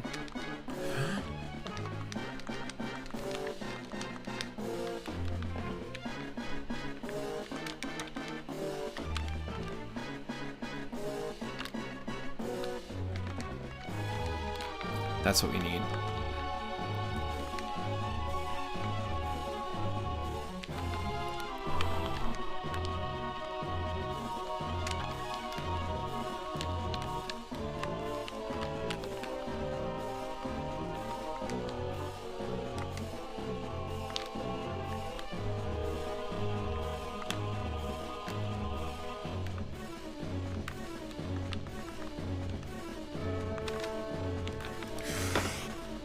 This might be it.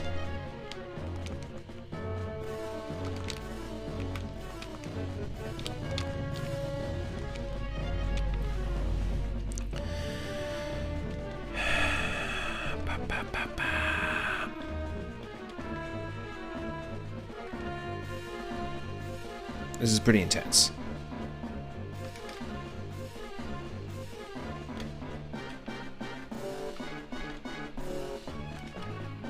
Okay, you're done. One at a time.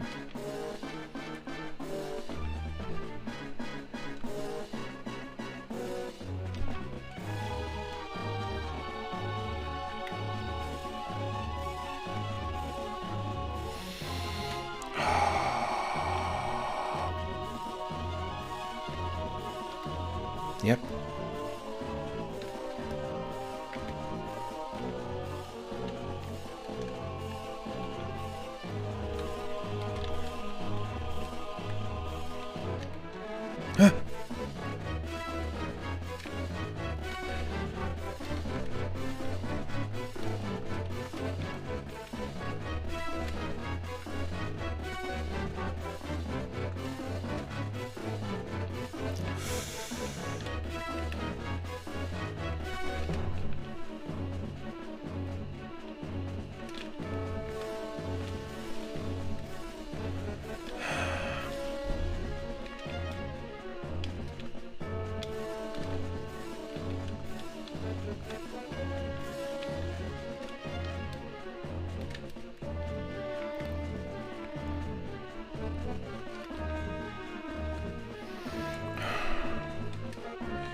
What are we gonna do? Please don't die.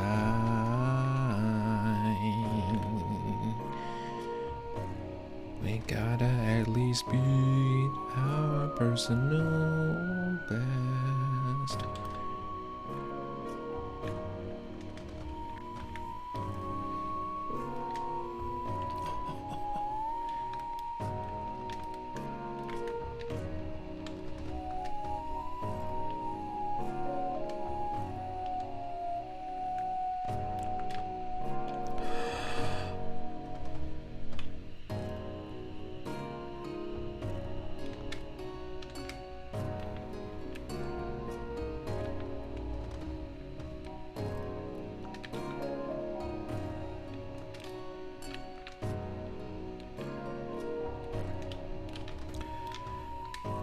It's just so tense.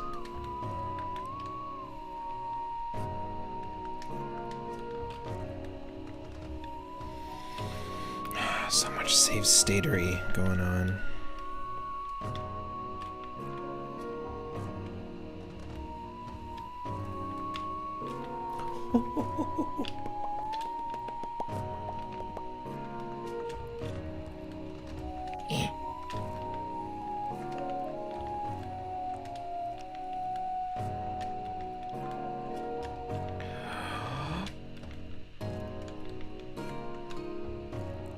Son of a bitch.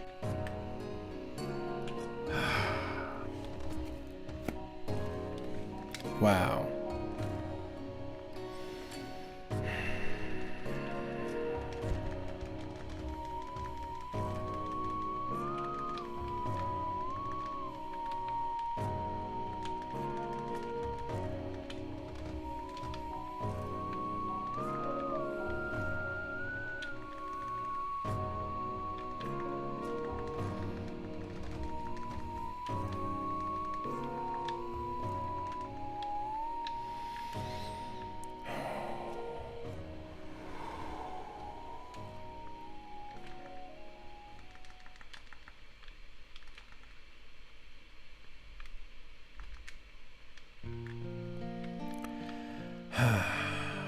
We're almost there. We're almost at the personal best.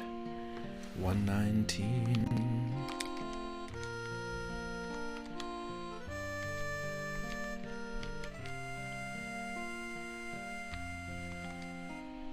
Happy birthday, Zelda. Zelda. Zeldy.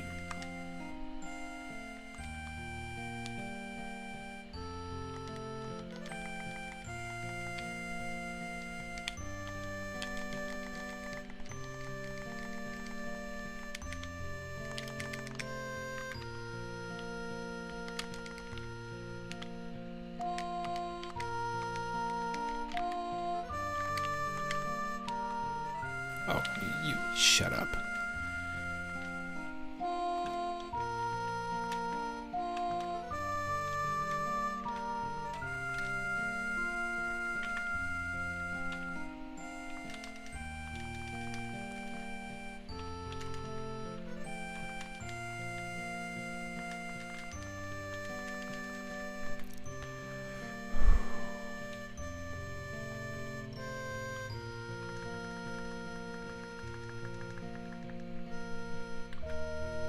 There it is, matching our personal best. And we'll just see how far we can push past it.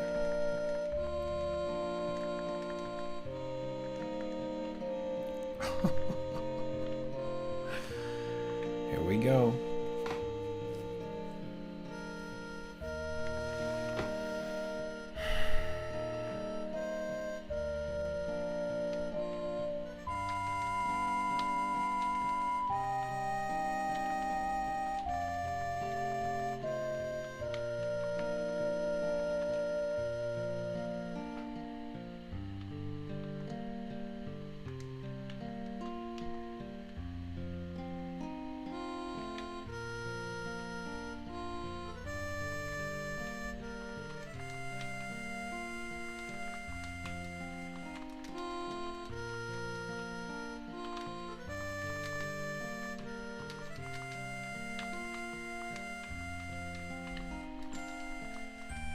Oh, shit. Oh, this is a tough room.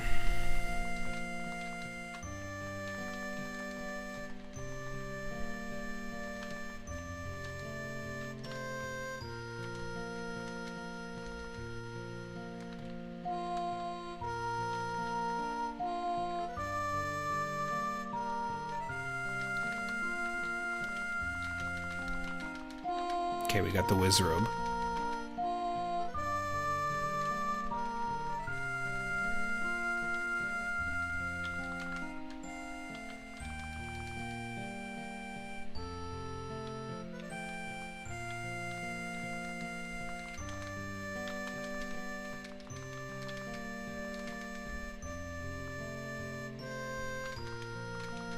Shit.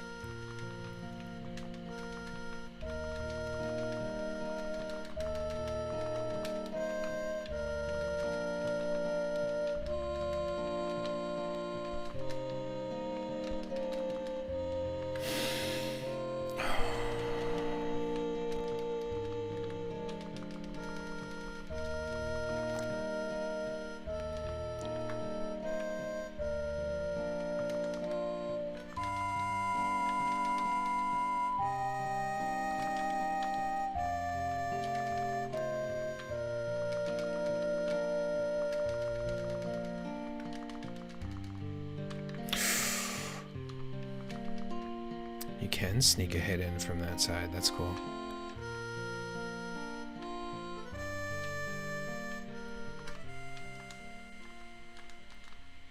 No. Okay.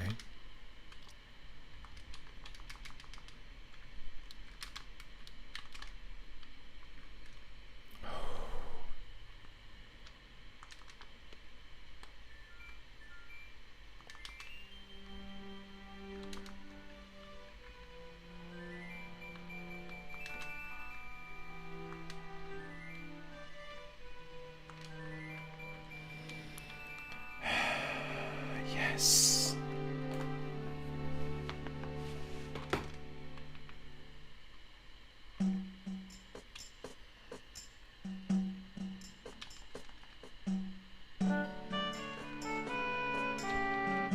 I did not mean to save state there, by the way.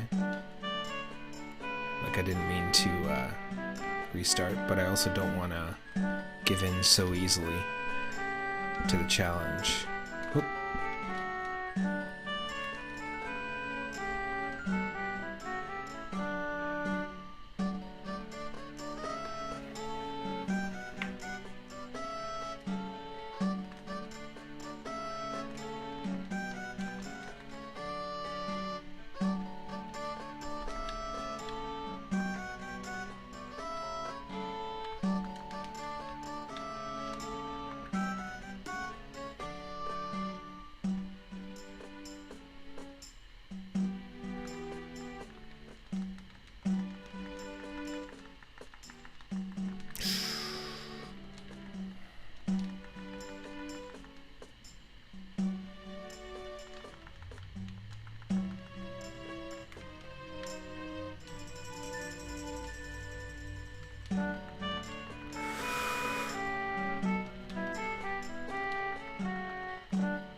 $130.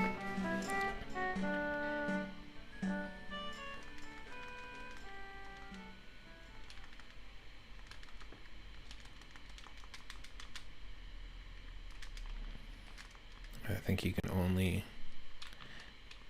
only attack that thing with a sword, it looks like.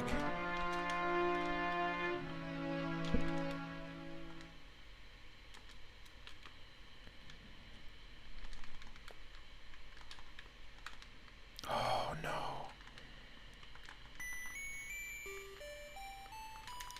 What, the playlist is trying to tell me it's game over? No. Nope.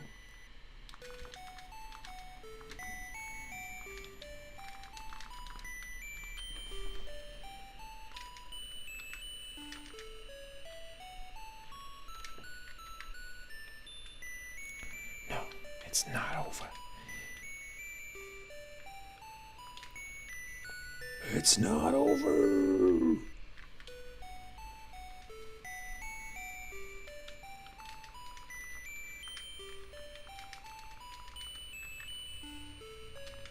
I think, Mighty Collector, you were saying that these enemies don't normally show up here. They only appear in the overworld normally.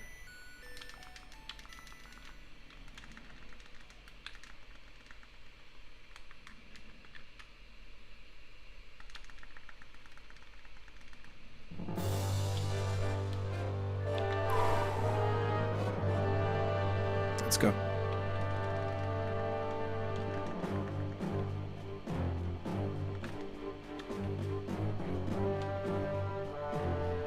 Oh shit, now the dungeon's getting real ancient.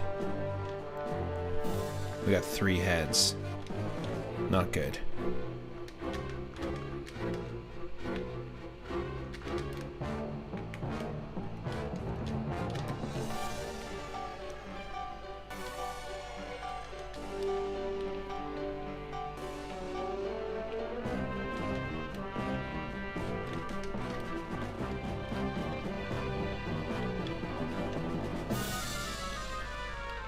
No, no, no, no, no, no, no, no, no, no, no, no, no, no, no, no, no, no. That's it, folks. I locked myself in a little safe statery situation, and that's our new personal best. Room 133. But that's okay, because even though we succumbed to Twilight, just like the name of that song would say, we're going to take a quick break. I'm going to play some different music. And actually, no, I'll just keep playing Zelda music because it is Zelda's birthday. I'm going to take a quick break, and then I'm going to jump right back in, and we're going to do some Zelda Link to the Past Triforce Hunt. So we're going to randomize the playable character, the color palettes of everything, the enemies and the overworld and all that stuff, including the amount of damage that the enemies do to us, and what enemies we run into, what bosses we run into, all that stuff. So stick around, it won't be long. And we'll do some Link to the Past to celebrate the 37th anniversary of really the release of the first Zelda game ever, so the 37th anniversary of the whole series. Thank you again to everyone who's been hanging out. Hope you're having a good Tuesday so far, a good start to your week. Another thank you to Phineas Coffee for the bits and the follow, and to Burns Crackers for the follow as well. Also got a bunch of new YouTube subscribers. If you're watching on YouTube, check out some of the previous parts, and thanks for subbing. Appreciate it.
What a great throwback to Zelda 2.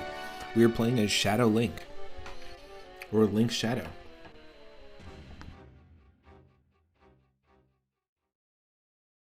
And so mixed in with all of the different item shuffles across the light and dark world are 20 pieces of the Triforce.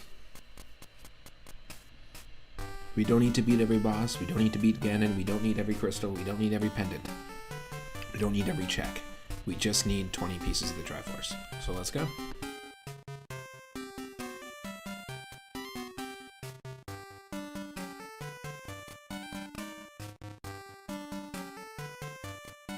Oh, looks like I gotta reset my controller, which happens often. 1 second. One moment.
There's our first Triforce piece. Let me know if I need to adjust the music or the game audio, sound effects, or myself.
Oh, wow.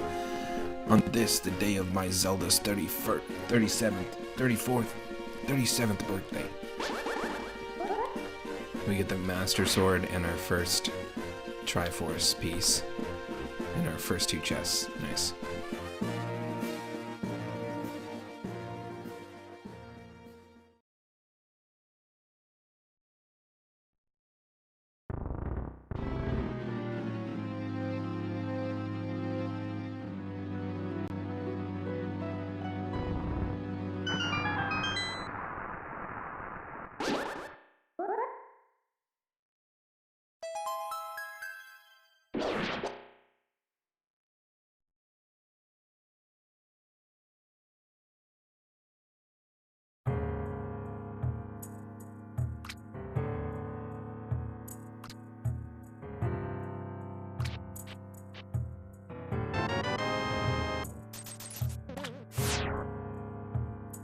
Something about this music is telling me I shouldn't have picked up that rupee.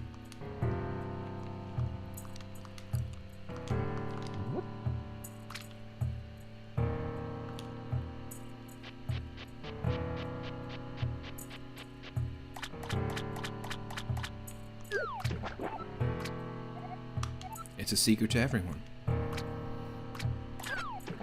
Full magic. Okay.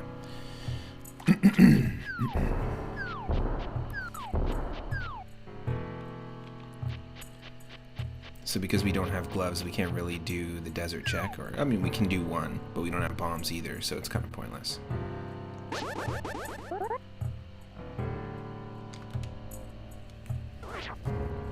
So are these supposed to be the bubbles from Legend of Zelda 1 that we were fighting in the other game?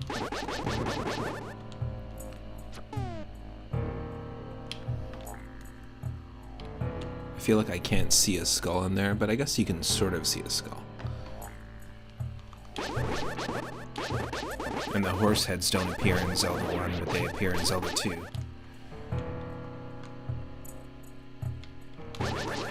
Also, not having bombs, this isn't a great place to be going if we don't have bombs yet. This isn't the smartest place to check first.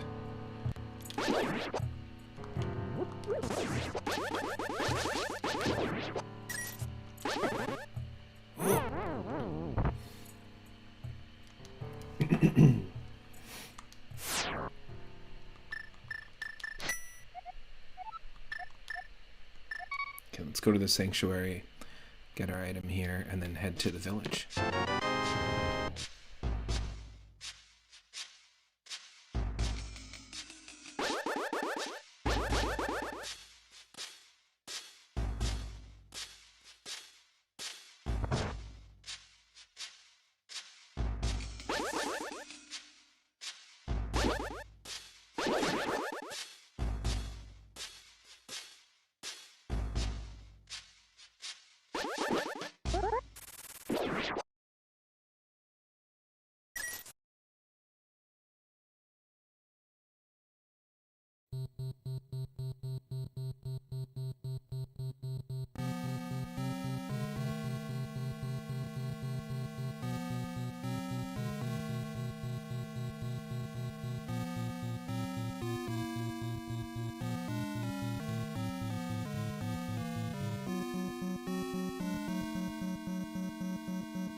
Okay, we got the boomerang. It's the second level boomerang, actually, so that's pretty cool. And it's fun to use in this game. More fun to use in this game than Zelda 1, in my opinion, but... Legend of Zelda Link to the Past really just took a ton of the core fundamentals of the first game and improved upon them.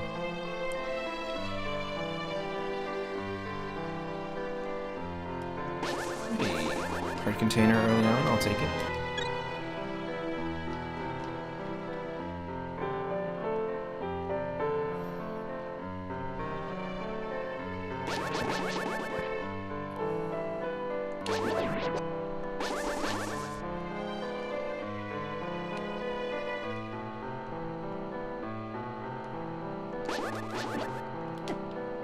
No. No, thank you. No, thanks.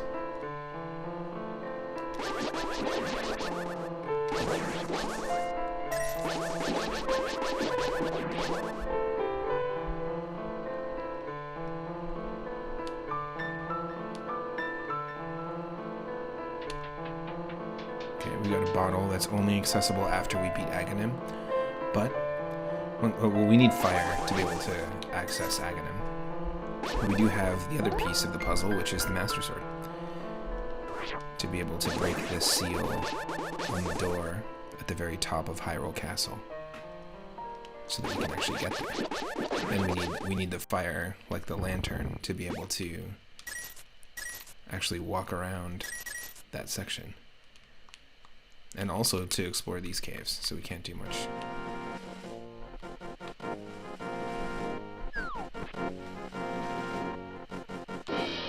Can't do much in that regard. I'm gonna do this actually. Whoop. So we still don't have bombs, but I believe we can buy bombs.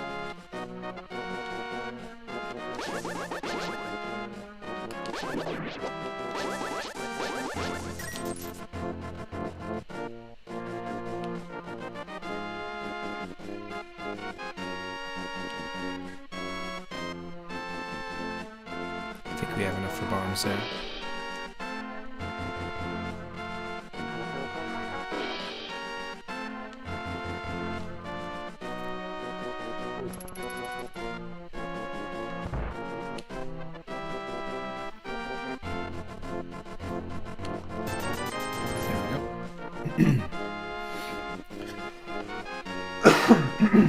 Excuse me. Now we've just opened up a ton of stuff for us.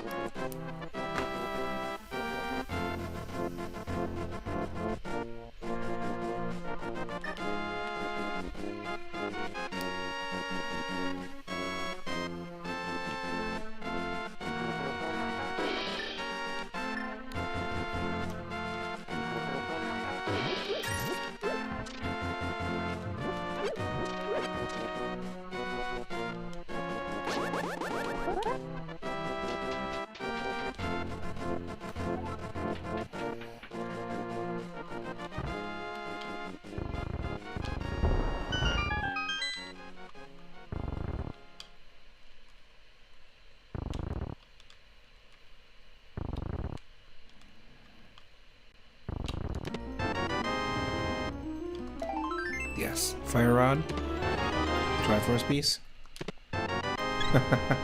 What a funny piece of music to play behind that.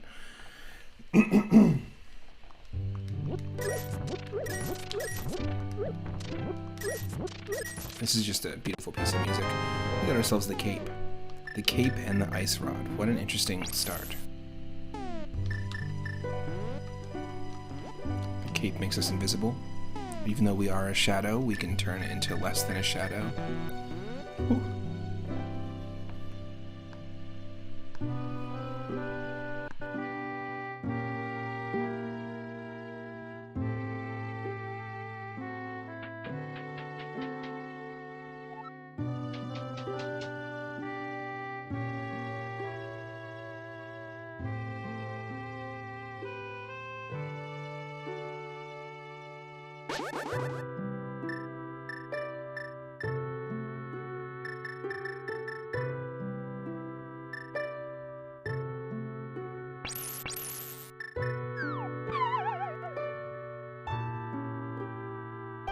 Remix.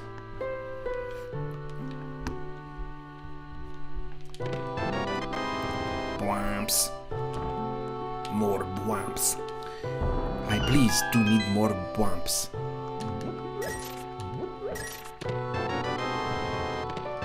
Can only hold one more bwamp though. Hey, we got our 100 rupees. Now the only thing we're missing in terms of like items we need to get things and access aspects of Kakariko Village, or the only item we need to be able to access all the items in Kakariko now is a bottle. And we got our third Triforce piece, so that's as close to getting a 3-up as we're going to find in the stream. So if you got that 3-up emote, if you're one of our subscribers or you're a follower, drop it in the chat.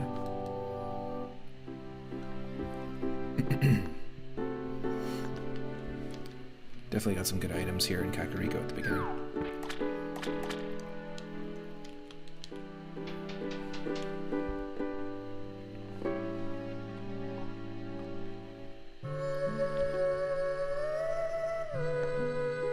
And you should be able to see me again. I didn't realize I had my camera off.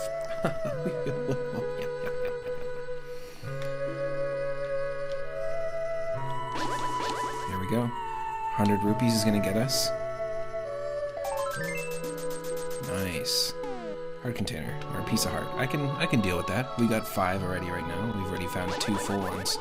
And we have 2 more pieces of heart to find. Not too shabby.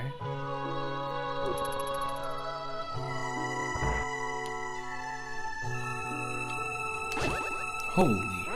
Now remember, the enemies have a random amount of damage that they'll do to us. So this is not a good situation to be in.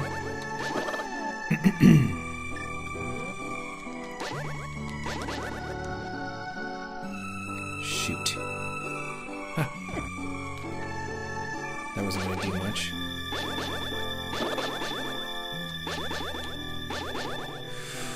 Oh. Yes.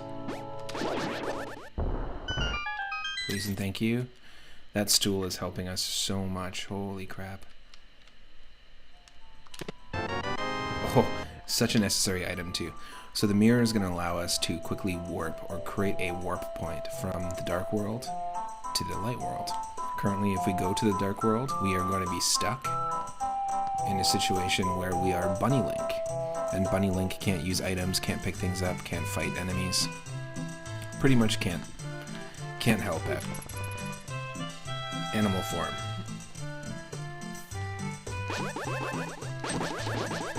It's not good in this game. Whereas in Super Mario Bros. 3, if you enter animal form, then you're basically OP a little bit, with the Raccoon Mario, Tanuki Mario, Frog Mario vibes. Okay, what do we have here? Enough stuff to check this out. When we get the Pegasus boots, we can come here to get what? Rupees.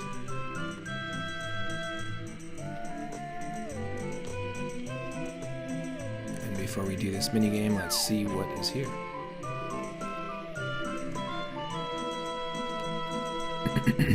Yep, I'll do it.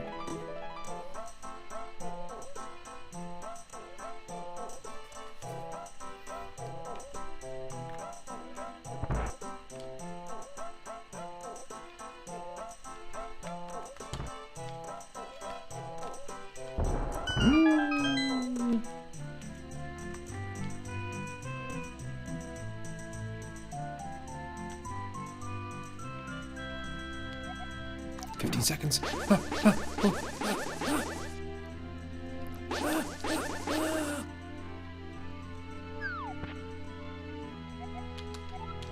Nice. That's the quickest we've done it. 8 seconds. Hell yeah.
So we do have bombs, but we don't have the gloves.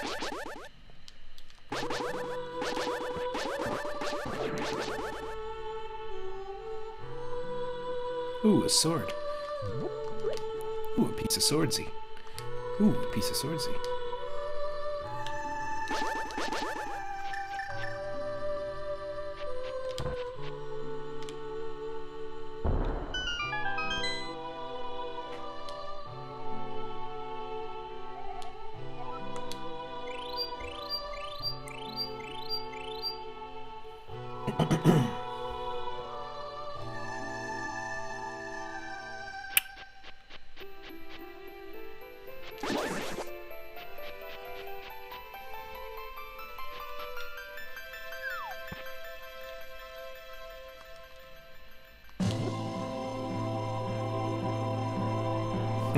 As soon as we grabbed the fish, everything got epic.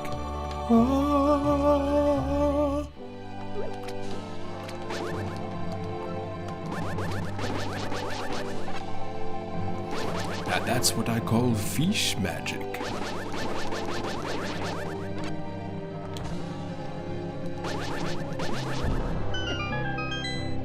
Now we shall enter Hype Cave.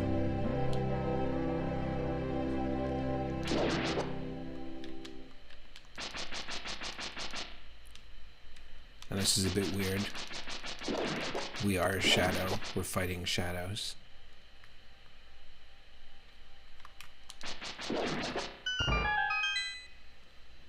Taking down our own kind. Oh, what do we got here? Hello.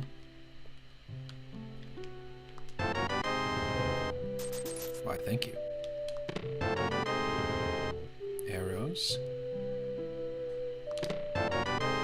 Yes, the hammer. That's going to help us, 1, in battle, and 2, access some things in the Dark World, as well as some of the portals to the Dark World. We just need gloves. We got the cane. That's pretty good, too. The red cane. And our 4th Triforce piece.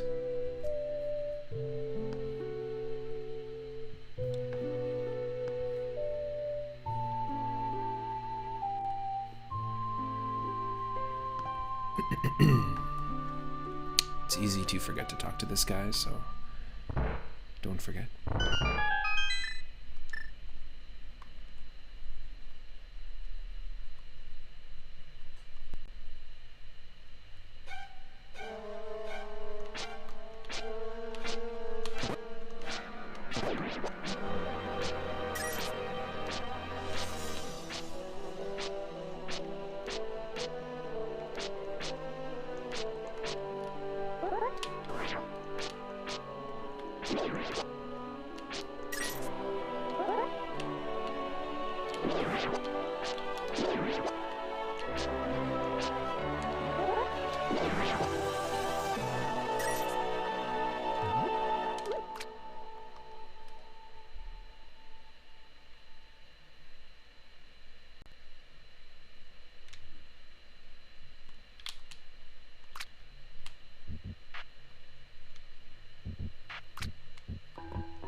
if we have the gloves, we can lift this and get rupees.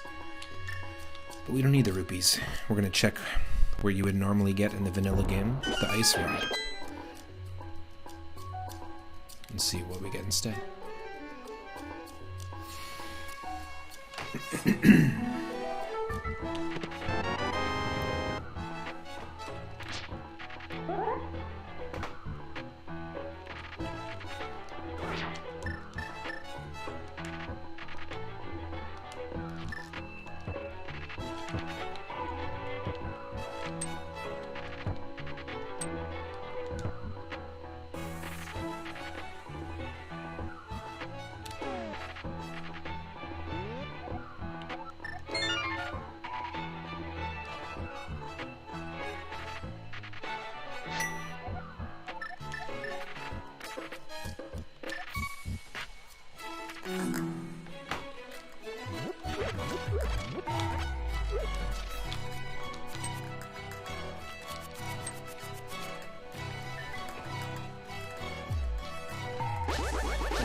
Oh! You don't normally see those enemies there.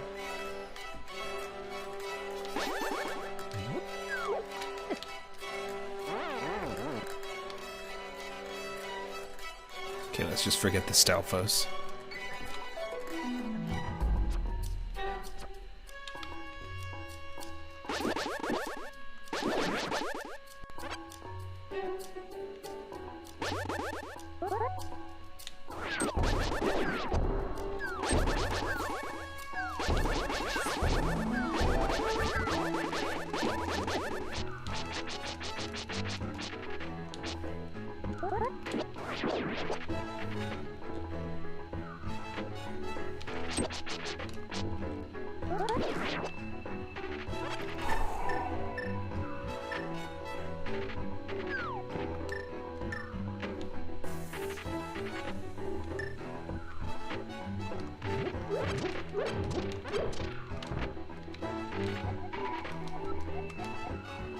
The Dark Palace, okay. That's some Dark World nonsense. And we got the flippers. Amazing. 5th Triforce piece. And 4th Piece of Heart, which gives us another full heart container, bringing us to 6. Hell yeah. The Legend of Shower. I guess if you shower, then your stink would be in the past, right? Not anymore. Stink no more.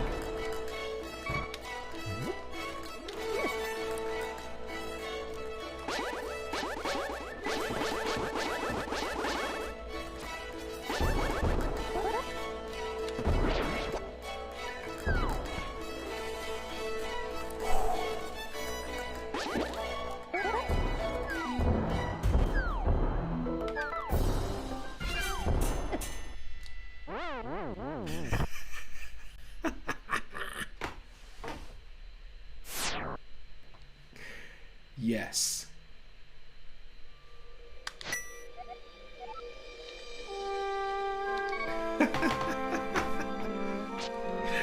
That just the syncing with the music there was just so good.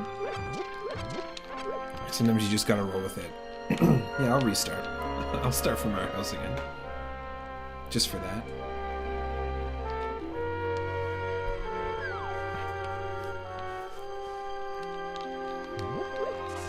Oh, the house closed.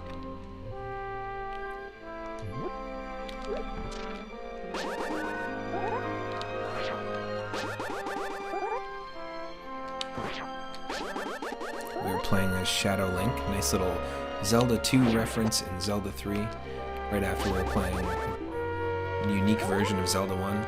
It's perfect. Perfect way to spend birthday of one of the best series out there, to be honest.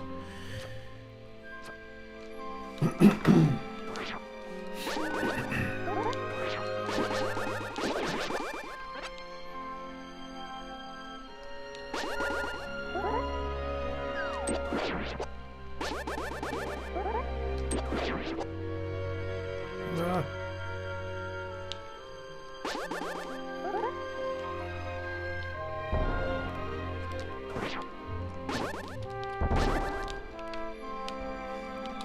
Wow, it does six hearts of damage to us.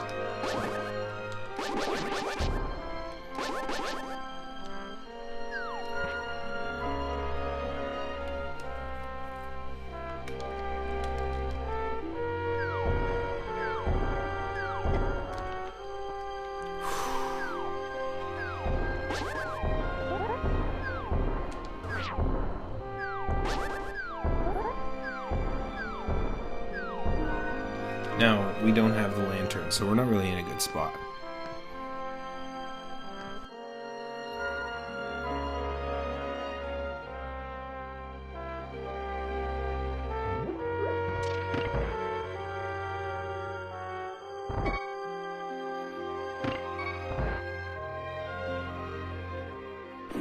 Maybe we get lucky and find the lantern in here. Probably not, though. I think we'll have to check out the dungeons, the underground of Hyrule Castle.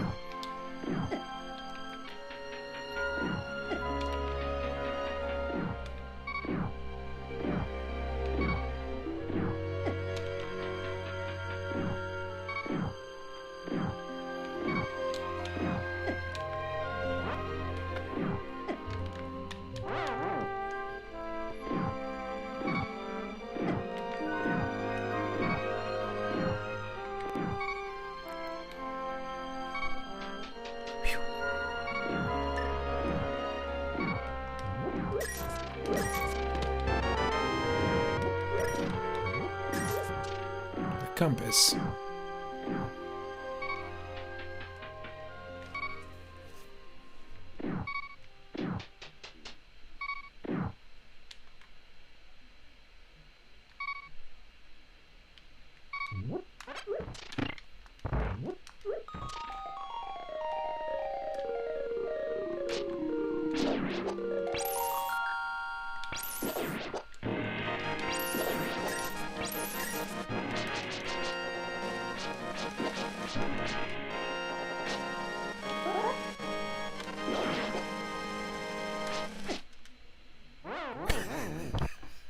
No.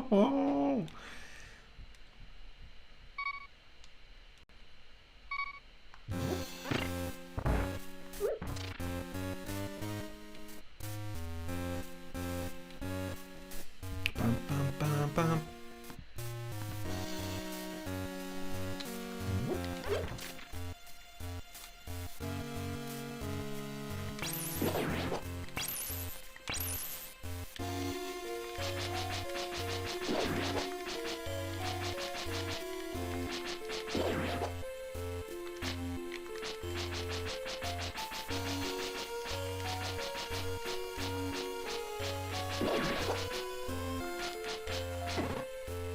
Oh.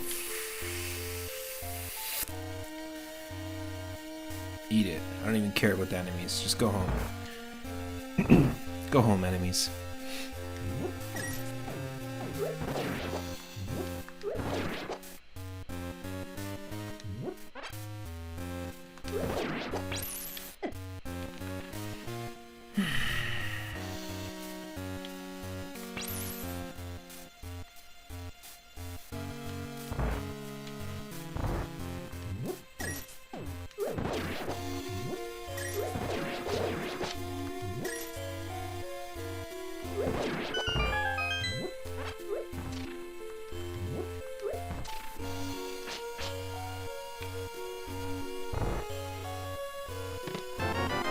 Hey, that's nice.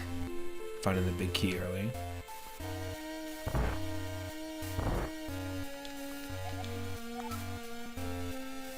A glove is in Eastern Palace, so we're gonna find one here, because that's where we are.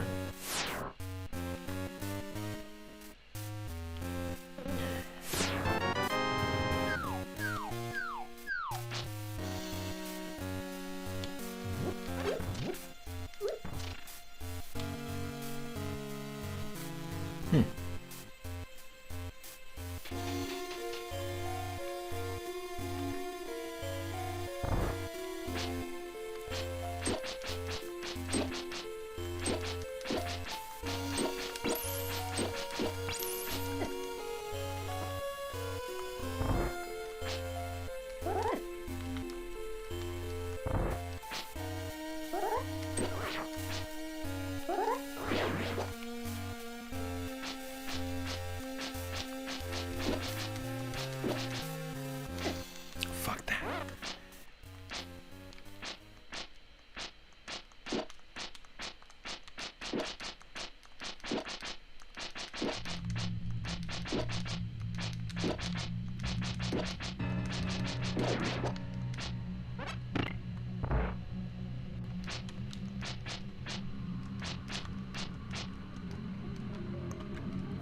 Perfect music.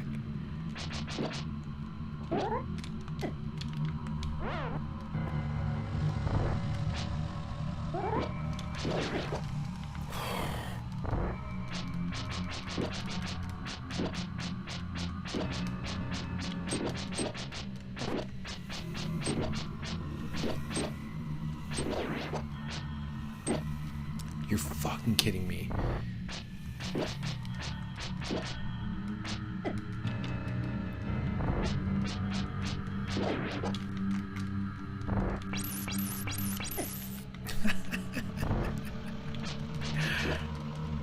Okay, we just gotta take this slow, I guess.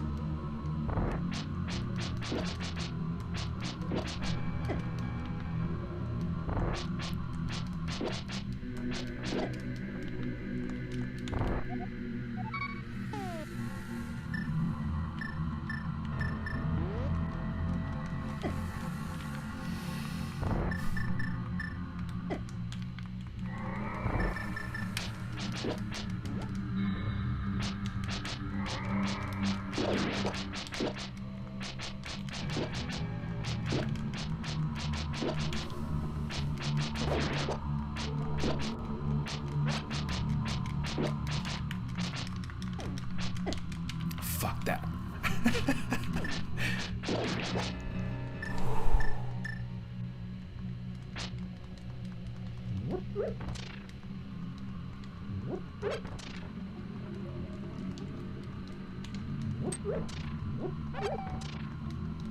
A little bit of magic. There's a key in here.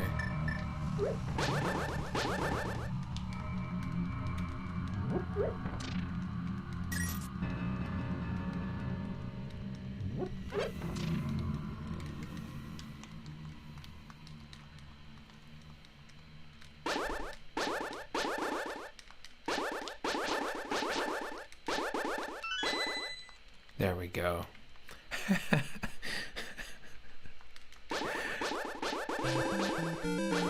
Oh.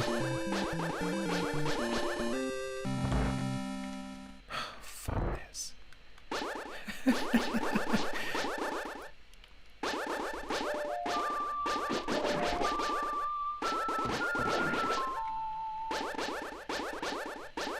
Yes. The music is perfectly syncing up with what's going on. Holy shit. And now we get music. Like we were just getting fanfares as we were clearing those rooms. And tension. Not easy.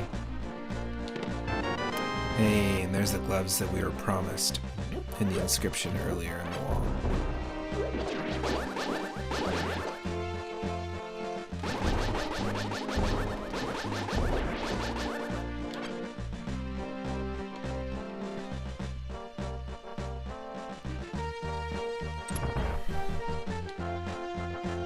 I'm definitely not doing the upper section without the lantern. But now that we have the gloves and the hammer, we don't have the moon pearl, but we have the gloves and the hammer, so we can access some things.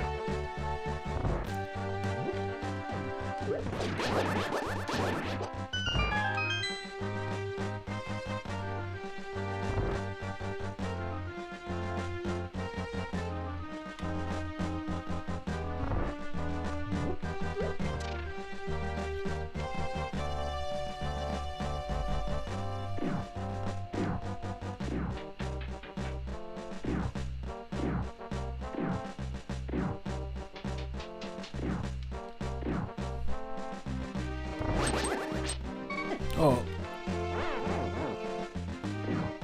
Way to take the glory out of it. With the epic music. And then the Link to the Past thwomp, the spiked thwomp, just decides to mess with us.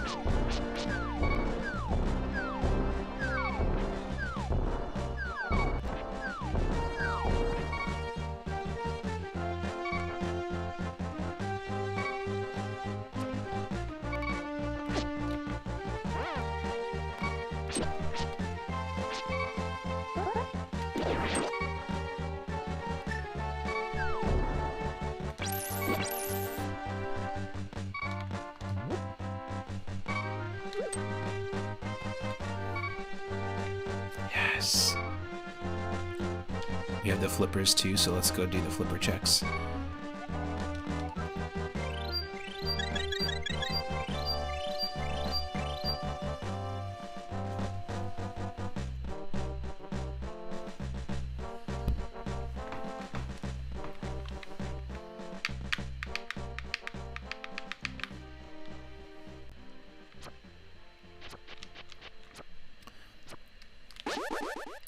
I don't like the sounds of that. Did you see that? We don't have the bottle, so we can't get the check there yet, actually, to be honest.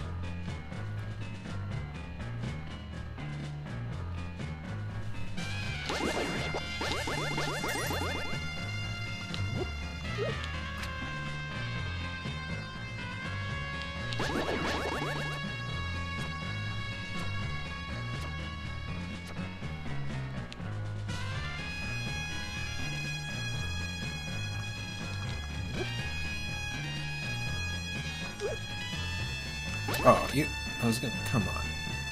That's nonsense.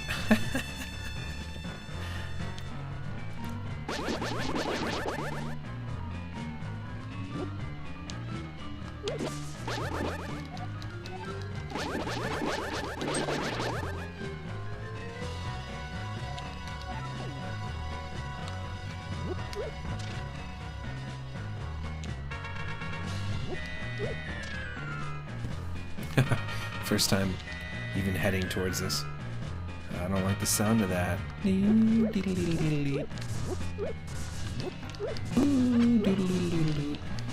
It's not that scary.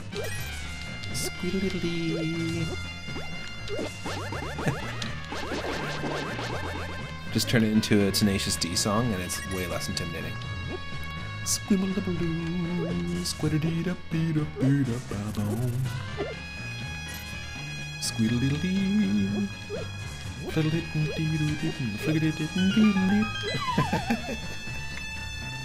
I'm terrified.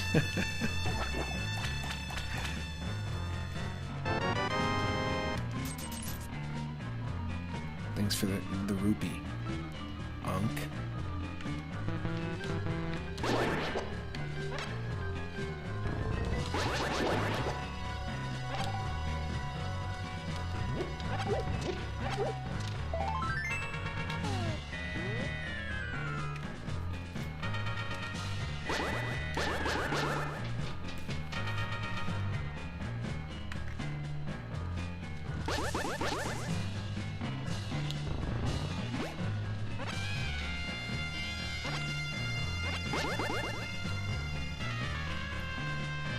Maybe things won't be so intense in the castle.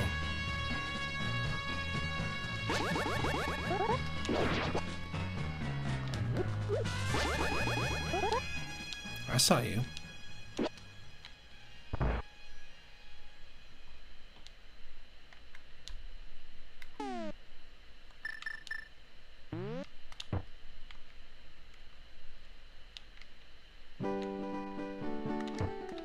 Yeah, things are way less intense.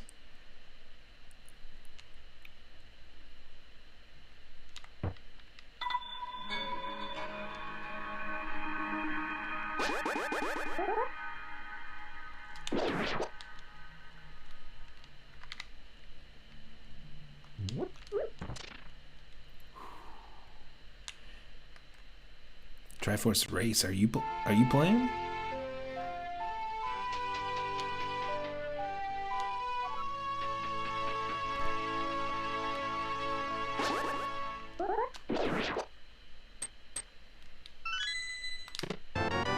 Yes, we got the bottle, so we can actually get the bottle check and get the under the bridge check.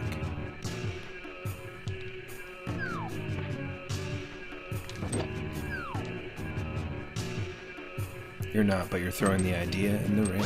Oh, I would definitely be down to plan one for sure, if you wanted to do a co-op. I haven't tried the guest star feature on Twitch, have you? I never done it. I never done it. I think I've seen people do it. And of course, I lose my chat as soon as that happened.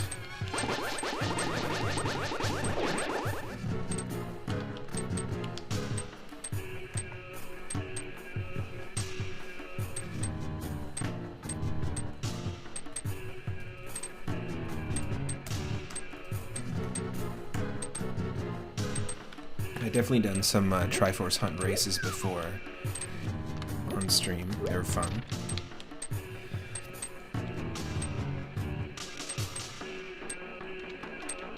Also, Cyphers would probably be down to do that too, if we can get a few people going. I'm 100% down.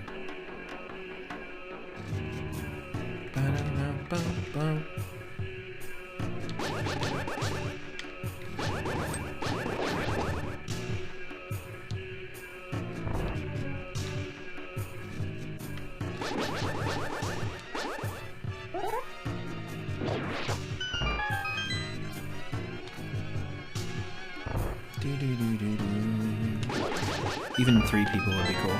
But yeah, Twitch guest star. I've never tried it. We could give it a shot. I'd be down. I mean, it is Zelda's birthday after all, and since it's Tuesday, we can extend it into the whole week. Birthday week. Why not? Here we are.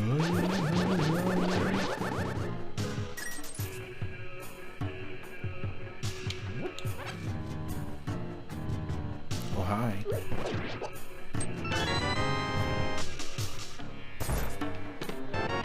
Worth it.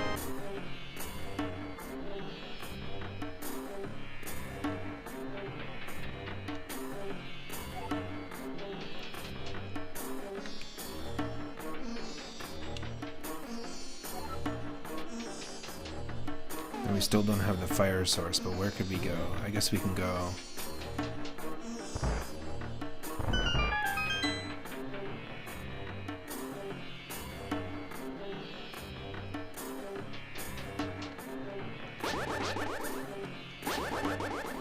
I guess we could go back to Kakariko with the bottle.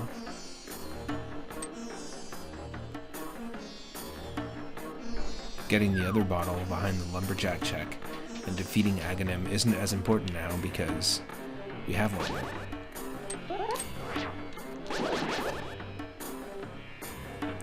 Plus we don't have the lantern, so we can't really explore much of the upper section of the Hyrule Castle here, so I'm just gonna try and get out of here.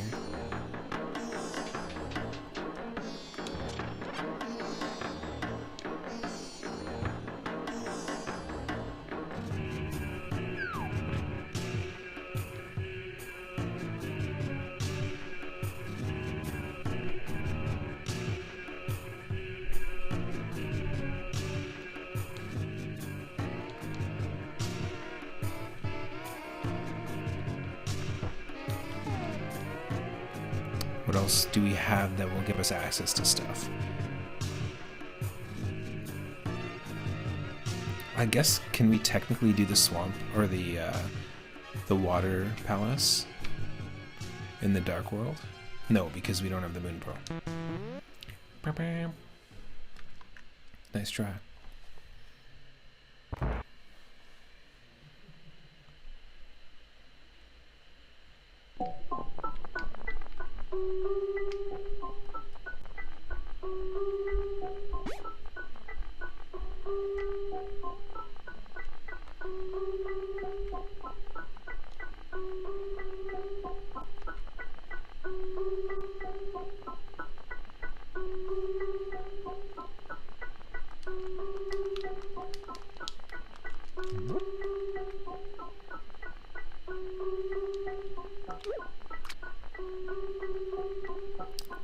activating anymore.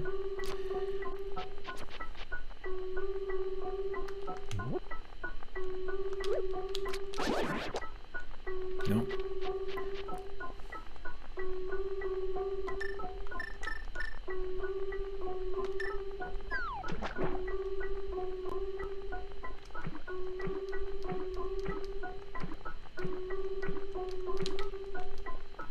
This is going to be tricky here. Just because we're going to deal with a Lionel. So much damage. So lucky. This better be worth it.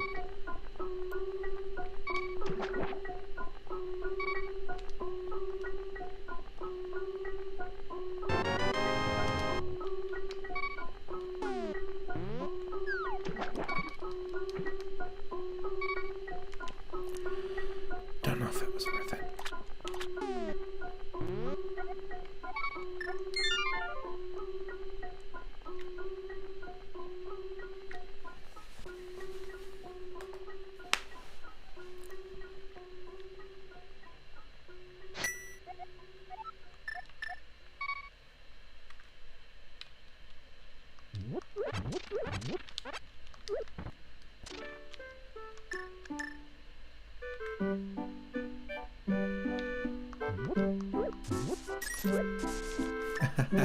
Everything's just so hunky-dory now.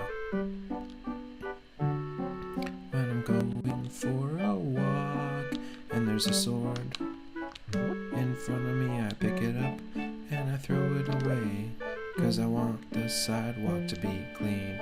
Do do do do do do do do do do do.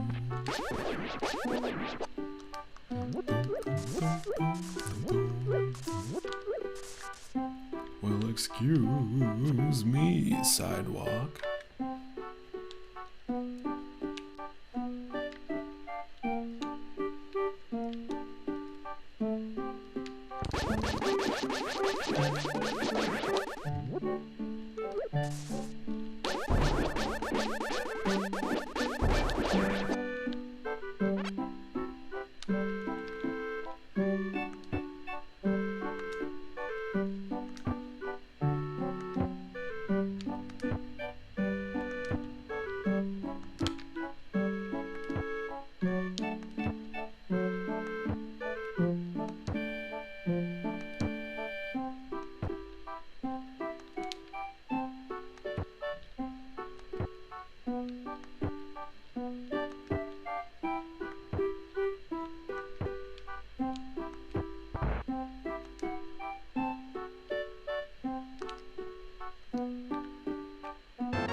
And now that we have the bow, everything has changed.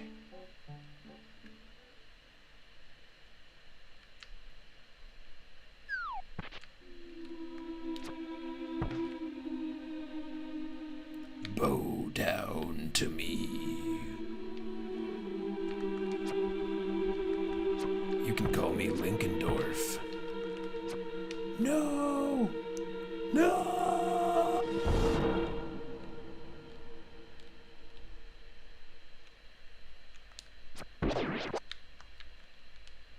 Get dwarfed.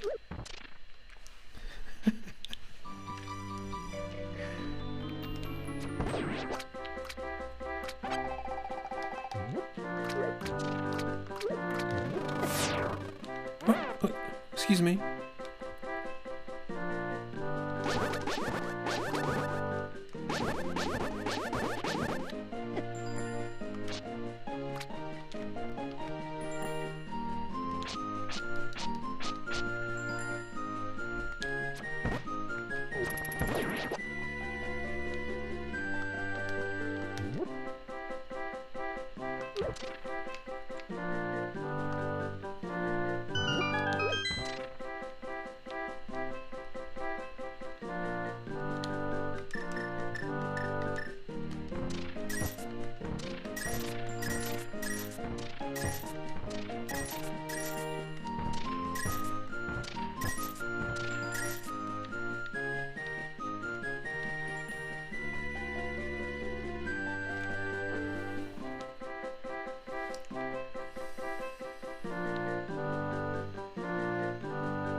a little blown out, that song. My apologies.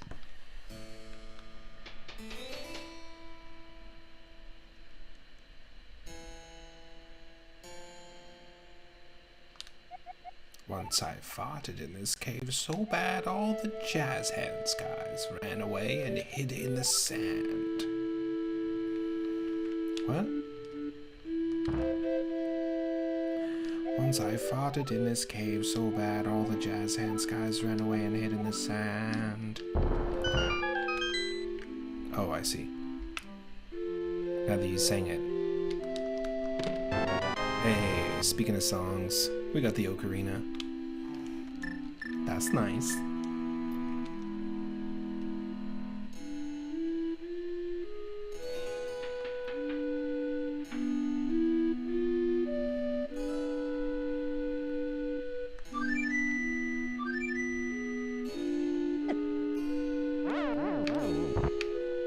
We didn't have the Book of Medora or a fire source, so that wasn't going to take us anywhere. It was taking us nowhere.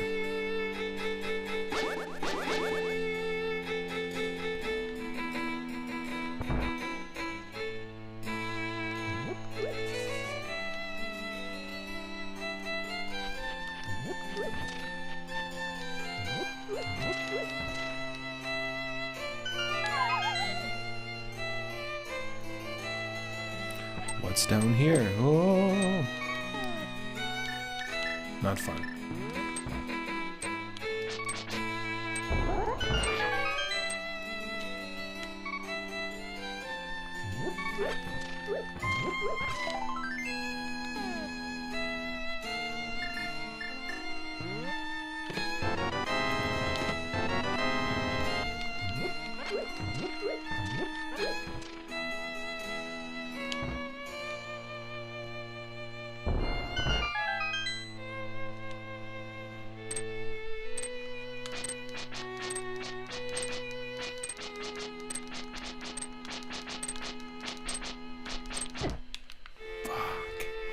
Okay.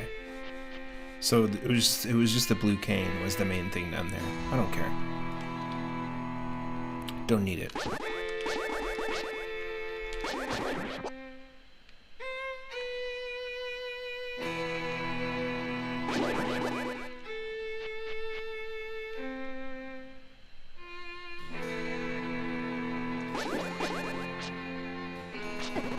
No.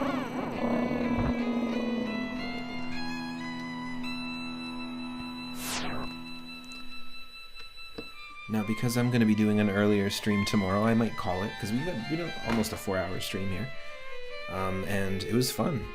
I mean, today, 37 years ago, the original Legend of Zelda NES was released, or the original first NES Legend of Zelda was released, and it's the beginning of a long-standing series that's just an awesome series in general.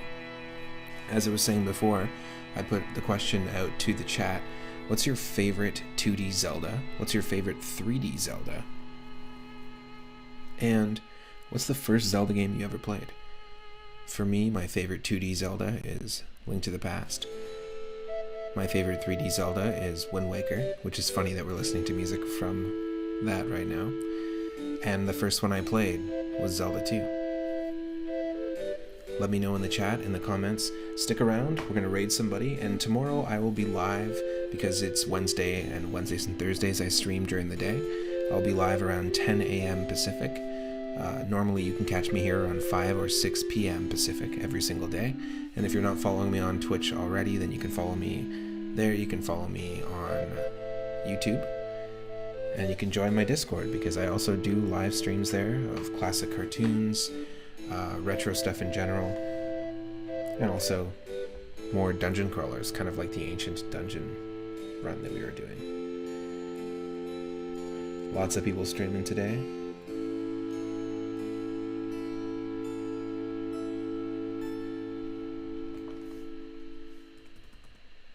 And I think we're going to raid Bleckerer, who's playing some Legend of Zelda Twilight Princess. I believe just started into that playthrough. So I will see you there. I will see you in the Discord, and tomorrow at 10 a.m. Pacific. And who knows what we'll be playing. Take care, everyone. Thank you again to Phineas Coffee for the raid and for the bits. Not the raid, sorry, the follow and the bits. Cheers.